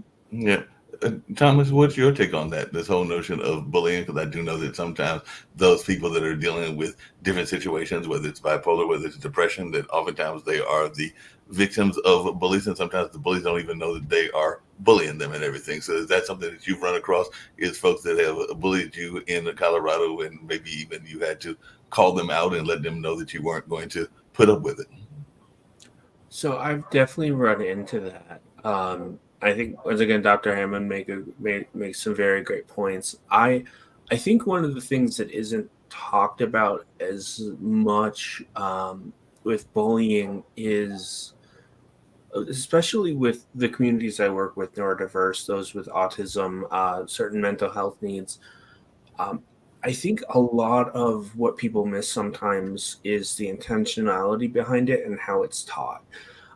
I work with a lot of individuals. I've worked in day programs. I've run into a lot of things where I've seen individuals taught to actually hate their own internal diagnosis and their own internal needs and things.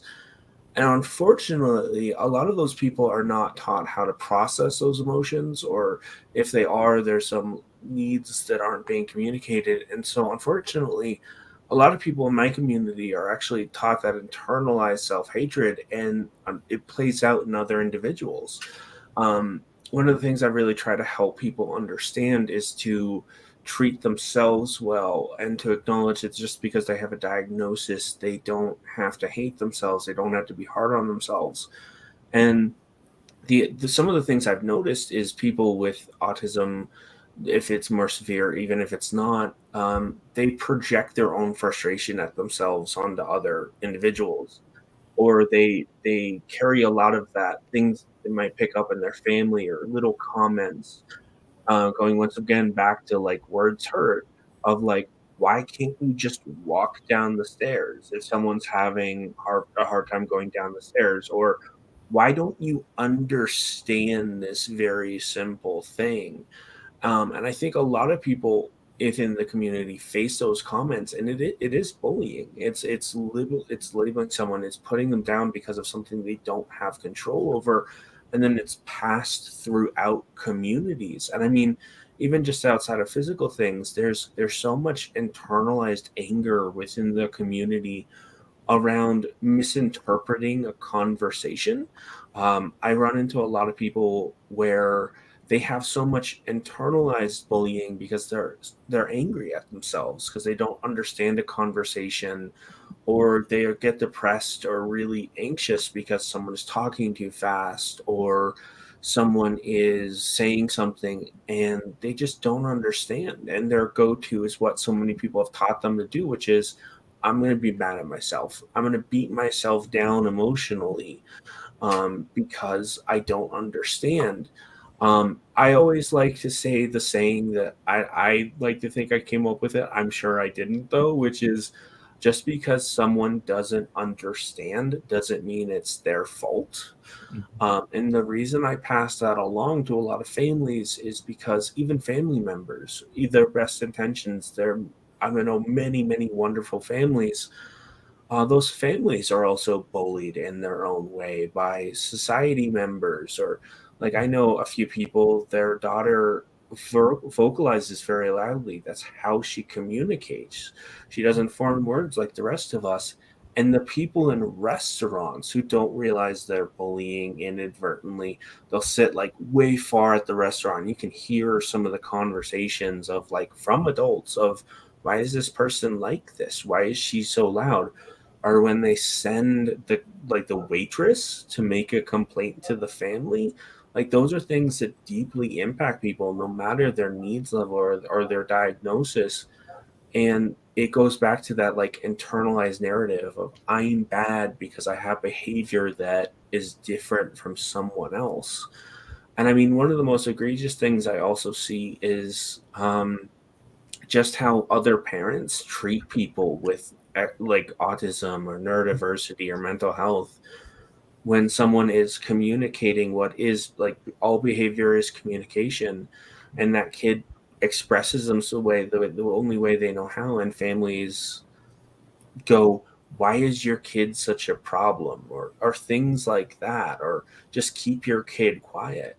Like all of these things are little nuggets of like societal expectations that wear down on people and really make us feel less than. And that's why I work so hard to help rebuild the confidence in people, because at a certain age, even if it's like 13, people are taught to have that internalized hate to themselves.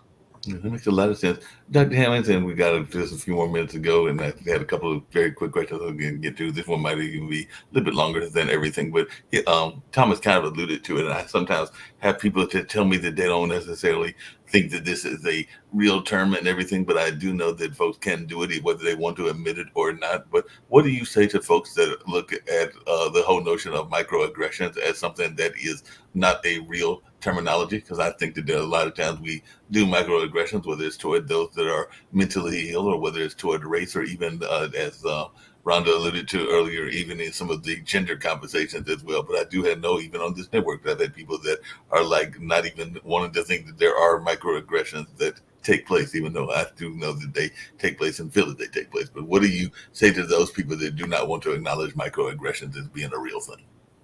Yeah, it's definitely a real thing. Um, it depending on who you ask, there's different labels, different terms for it. But essentially it's being more subtle in the way that you approach a person and you're basically offending them. Sometimes the person that is doing the microaggression, we'll call it that, they're not even aware of their bias. And like I said, bias comes in many different forms. Sometimes they are, and they're being intentional with what they're saying. So it's a matter, and I think Thomas was even saying it before too, but it's really a matter of educating different communities. There's a lot that we can learn from one another. I know we talk at length today about human connection and how important it is. And one of the things that I've seen from traveling to a lot of different places, seeing people from all different walks of life, is that we absolutely need more exposure to different cultures, different ways people live. I mean, even within the US, like geographically, I've been to very rural communities all over, as well as, major cities. Like, I mean, the needs are just very different. The way people live, ways of life, culturally, religion, ethnicity, race, like there's so many differences, but there's also a lot of commonalities. And when you understand more people's background and where they come from, it can be one of the ways to reduce those microaggressions, when you can try to empathize with someone and understand you don't have to have their exact lived experience. I don't have the lived experience of, the next person that maybe doesn't look like me or comes from a different culture or comes from, a different religion or whatever the case may be, but I'm trying to at least hear someone's story. We talked about a lot about storytelling too. Hear someone's story and understand their point of view. So that gets into the way sometimes when it comes to microaggressions, but it's definitely, again, depending on what you want to call it, we all know, like there's things that we say that are that are aggressive in nature to others. That makes a lot of sense. I'm glad you said that, because one of the things I said on this show and other shows is it was years ago, and I think it might have been either Dan Rathers or Ted Koppel, but it was one of those famous anchors and everything. And my dad, of all people, got, because he's not overly religious. As a matter of fact, I think it was a time in his life that he might have even been considered either agnostic or atheistic, and I'm not sure where he's on that religious journey now and everything. I've got to have that conversation with him just out of my own curiosity and all along those lines. But I do know that he brought me over, and one of the things we did was we watched a show around the world religions. And one of the things that really struck me at that time, and this was like 15, 20 years ago when this special was going on, was that most of the religions had the same core principles. So we have all this fighting going on around the world, including in Israel and a number of other things, but the principles seem to be the same. Respect your parents, respect Mother Nature, and a number of other things. So that's one of the things that jumped up at me. And now when I hear people talking about the differences in religion, I'm going like, but y'all have the same beliefs, and there are extremes on everything, just like there are extremes in politics, but there are extremes in religious groups as well. But the core, it seems to be, is the same. So from a mental standpoint, would you agree with me on that, Dr. Hammonds? Because it seems to me that the core principles are pretty much the same, whether you're Muslim, Hindu, whether you're even a Druid. And I didn't pull that out intentionally because I know that that's like a very extreme religion and all along those lines. But the core principles seem to be the same. Yeah, there's a lot of overlap for sure. And of course, there's different practices and different beliefs and different higher powers and all that sort of thing, depending on religions. But there's, like you mentioned, a huge overlap in a lot of different religions about being a good person and helping others, and those types of tangible things that we should be doing. So yeah, for sure. I agree with you. I would like to weigh in on this a little bit too, because in the holistic health community, there's a big focus on ancestral healing. And like I said, I watch all the genealogy shows, and what the two major ones are Who Do You Think You Are? And then Finding Your Roots with Dr. Gates. And what I notice is when you watch the shows, like a nerd like me, and you see over and over again, it's like we have we have common histories depending on, where we come from, and like different ethnicities, and, but, like in America, if you go back a little ways, you're going to bang into the Civil War. If you go back a little bit further, you're going to go into the American Revolution. And I think that when you start to look at where we come from, in this larger sense, there's been these atrocities that have happened. And I don't care what ethnicity you are. I mean, we know the African American story, we know the Jewish story, and theirs isn't even that old, right? It's just a couple of generations back with the Holocaust, but there's more stories behind it. Part of my heritage is Irish with the famine. Another part of my family was in Victorian England with the factories. And so, I think to myself, like, who comes out of that, right? Who comes out of that history? Those are our ancestors.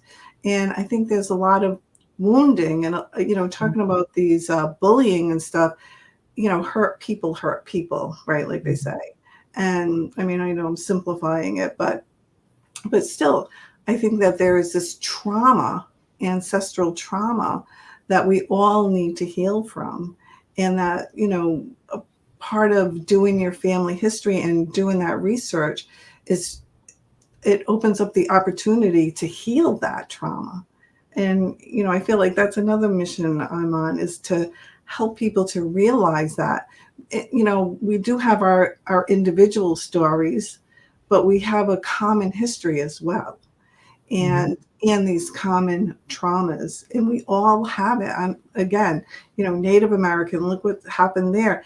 It's not minor stuff. It's huge. No, it's not minor at all. And even in that same way, sometimes those ancestral traumas can give you different perspectives. Because one of the things that I've said on other shows, but I haven't said on this show, is that I have cousins that are, me and my brother gleaned or lean more toward the African American side of our heritage. We don't deny that there are other parts, including European and Native American, but I do have some cousins, and I'm sure maybe even Dr. Hammond has some as well, that probably lean more to the Native American side of their family, and all along those lines, because I know that I've got some cousins that are very adamantly involved in the powwow circuit and all along those lines, and I don't knock their involvement, and I'm not saying that they are not legitimately part of a tribe. Now, whether it's an active tribe and a recognized tribe, that's going to be a whole nother conversation, a whole nother show and everything, but definitely that is kind of that generational trauma that you're talking about, because you might have some people that are leaning toward more one side of their heritage, whereas another might lead toward another side of their heritage, because we are definitely very blended people in general. It doesn't matter whether you're white, black, or brown. A lot of us are very much mixed. That whole notion of a lot of us have mongrel backgrounds, if I can use that certainly term. Americans do. I mean, when you go to Europe or other parts of the world, they're a little more pure, but we are definitely mongrels here. And yes, and I think healing that, I mean, as a society, that's what we can do, and find, rewriting those histories so that we do find pride in everything, in who we are, where we come from. And it's there. It's just waiting to be found, I think. That makes a lot of sense. Dr. Hammond, what's your take on that? Because she does bring up a good point, and it's something that we even talk about at the Cultural Center, is this notion of generational trauma. And it does seem to me that is a mental health issue that we've been dealing with for a number of years. You mentioned George Floyd earlier, and there have been other cases as well. So what is your take on kind of that heritage trauma or generational trauma? Yeah, it's definitely real. Harvard, especially, they've done a lot of research on something called epigenetics, which is basically the trauma that can be passed down, like, genetically. The good news, though, about that, because that can be pretty heavy, especially if you know of your parent or grandparent or great-grandparent or whomever who went through heavy suffering. The good news is, though, even though it's just like on the physical side, even though the genetics can be there for the trauma, there's ways that you can reduce your stress, ways that you can work on your depression if you have depression or anxiety, and ways that you can try to heal yourself, to try to combat that generational trauma, if you will. But yeah, there's plenty of studies on that as well, because it's definitely a real thing, and it affects us at the physical, like the cellular level, and also of course, on the mental health side as well.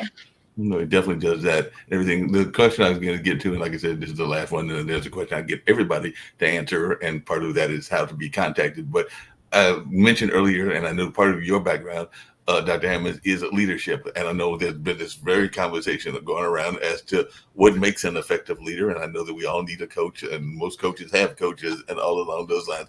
But in your mind, and particularly as we're getting ready to head into the political season, and everybody's trying to figure out if we're going to have any leadership on a state or federal level or any of these spaces, what in your mind makes an effective leader?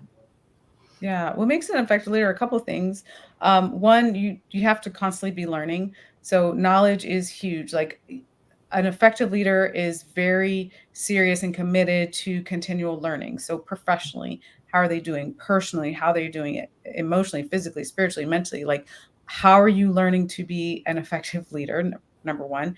Number two is making sure that they're taking care of themselves. So a lot of what I preach in my burnout prevention programs is about how to make yourself your number one priority. The same thing goes to leaders, especially for leaders, because what can happen, especially with leaders, is that they're trying to take care of everyone else. They're trying to take care of the teams or whomever it is that they're serving, and then they neglect themselves, which leads to burnout. So there has to be more of a priority on self-care and taking care of themselves. And then the third, well, there's a couple other things, but just to be brief, another thing is really empathy.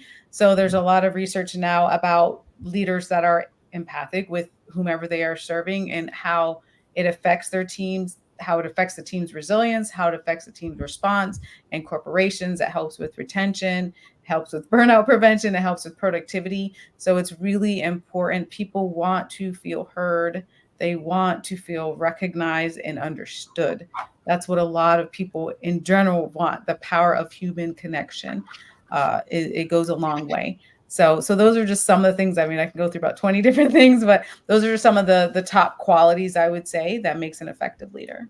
Hey, just really quickly in that same space and along those same lines, one thing that I get frustrated by, and I know that I am guilty of it sometimes as much, is sometimes you want to be an ally and you want to be an ally to your friends and everything along those lines. And I know that sometimes we have this tendency, and I'm sure that even Thomas and maybe even Rhonda can relate to this as well, that we want to be such an ally that we wind up letting other people's dreams be our dreams and don't necessarily think about our own dreams. So I just wonder, as a mental health advocate, how do you get past that? Because I know that I've been guilty of it, where folks have their mission, and yes, you can be supportive of their mission, but sometimes you have to understand that it's not necessarily your mission, and sometimes you have to put the brake on it and understand that just because it's their dream doesn't mean it's your dream. So how do you deal with that? Because I'm sure that is a mental health issue that a lot of folks go through as well. Oh, a lot. Yeah, that's super common because you're always hearing things from other people, from your family, from your friends. Social media is telling you what to do. Like, we're bombarded with messages of how we are supposed to be. But when the thing that's usually missing is that people don't take the time to reflect enough on truly what they need. So I always remind people to ask yourself and check in with yourself and say, how am I doing? What do I need? Particularly if you're like, wait a minute, is this my dream or is this someone else's dream? Then you have to like pause and reflect and go, how am I doing? What do I need? What step do I need to take? But be in that conversation with yourself because like you mentioned, it's not uncommon at all for you to, you're living your life and you're like, wait a minute, I'm living for someone else, not what I want, right? Which is important that we're authentic to our own needs. Yeah, definitely, no doubt about that. Well, like I said, this has been a fascinating conversation. These online dinner parties often are and everything. So the thing that I get everybody to do, and I'll start with Rhonda, go to Thomas, and then end with you, Dr. Hammond, and everything, is I get folks to give, because the Pod TV is a global network, so I am kind of my own personal mission is I love to get all my guests to give a message of positivity that folks can hear as they hear this show in Team Rerun and all along those lines, that folks, whether they're in Bangladesh or in Peru or wherever they may be listening, including various parts of the United States, can get that message of positivity from my various guests. And then also, if you will share how you can be gotten in touch with and any messages that you may not have got to during this a little bit over 2-hour conversation. But I have thoroughly enjoyed it. And I hope that all three of you will return at some point or another along those lines. But Thomas, if you'll give a message of positivity and hope, and also how you can be reached and your organization, if there's any other things that you'd like to share. All right. Yeah. So I think one of my favorite messages of positivity is simply be the change you want to see in the world. I've loved that saying since I was a very young kid, and I think the easiest way to start doing that is to start believing that you can do it and fighting for that change in your life, and then fighting for it in the world. Um, Other than that, you can find me on LinkedIn, Thomas Rhodey Wilson. On top of, I can make sure my link tree is listed, and my website is rhcreativeadvocacyandstorytelling.com, which will have several other links.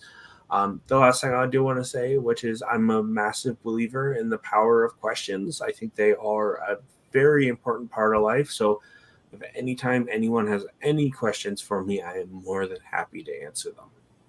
Sounds good and everything. Rhonda, it'll go to you next and everything. So if you want to let folks know how you can be reached, and also a message of positivity that you would like to share, and if there's anything about the work that you're doing in the library field that you didn't get to that you'd like to share as well.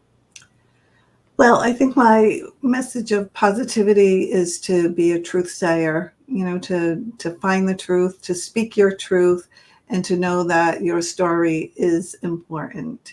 And my book is Secrets of the Stacks. And Archivist reveals how to store, digitize, and preserve documents to create a family archive and leave a personal legacy. I have to read the subtitles, it's too long. And I can be reached at lenasalina.com. That's my grandmother and my great grandmother's name. So it's LenaSalina.com. Sounds great and everything. Dr. Hammond, if you want to just close us out, and then I'll go out with a couple of these PSAs, including one about honoring educators and a couple of other folks as well and everything. But any message of positivity that you'd like to share, and if you let folks know how you can be reached as well. For sure. So just want to remind everyone to work on making yourself your number one priority.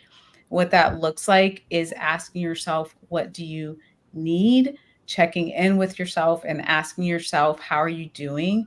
And also making sure to take those action steps. Sometimes it starts with as little as 1 minute a day, 60 seconds, where you take that time to reset and recharge and train your brain how to focus on you and focus on your mental and physical wellness. So I can be reached at drnekeshahammond.com, DRNEKESHIA Hammond.com. And I'm really excited here soon to be coming out with my next book, which is Mindset Training, Conquer Your Mind, and the rest will follow. Sounds good. And like I said before, we get ready to get out of here with these PSAs and everything. So if I'm hearing you correctly, you mean that I can't procrastinate anymore, that I actually have to go to Duke Gardens, that I actually have to go to walk at that lake that I kept saying that I was going to do, that I keep procrastinating on, and all along those lines. So I actually have to get out there and do it and stop just talking about it, but I actually have to go and do that walk that I keep saying I'm going to do every day, and then work gets in the way or other things get in the way, and I find a reason not to do it. So it sounds like both you and Thomas and even Rhonda are saying that I need to get out there and do that walk, Yes. as well as document some of these things that we have been talking about on this particular show. Yes. Fair enough.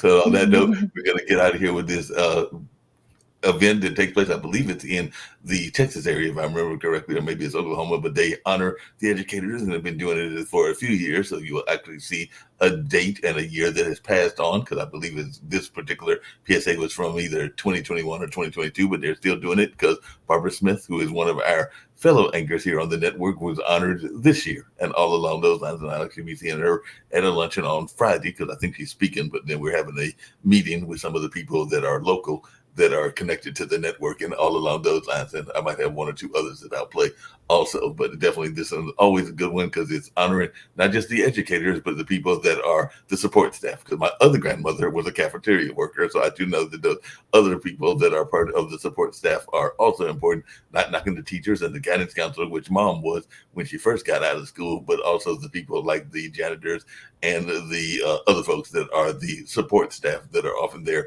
including the coaches. So this has been going on for a few years, and they've been honoring those people in the education field. So we're getting ready to get out of here. And like I said before, I do hope that all three of you will return in the near future, because I thoroughly enjoyed this conversation and would love to have y'all come back in the not too distant future. Thank you for having me on. Thank you. No problem. I won't fold, I won't drop until we on top. Only going non-stop. I won't fold, I won't drop until we on top. Only going non-stop. I want to thank everyone for coming to the 2020 TAF Awards. This was a show like no other, people. This is the Grammys for dignitaries, educators, and support staff around the state of Oklahoma and worldwide. We cannot do this without the support of the people. So we thank you, I thank you, for being such a dedicated supporter to this movement for the Teachers Appreciation Foundation. I thank you. I won't fold, I won't drop until we on top. Only going non-stop. How you holding up? Nothing wrong with getting help. If I promise to look into it, will you drop it and help me build this fence? Now you need my help. If you or a veteran you know needs support, don't wait. Reach out. Find resources at va.gov/reach.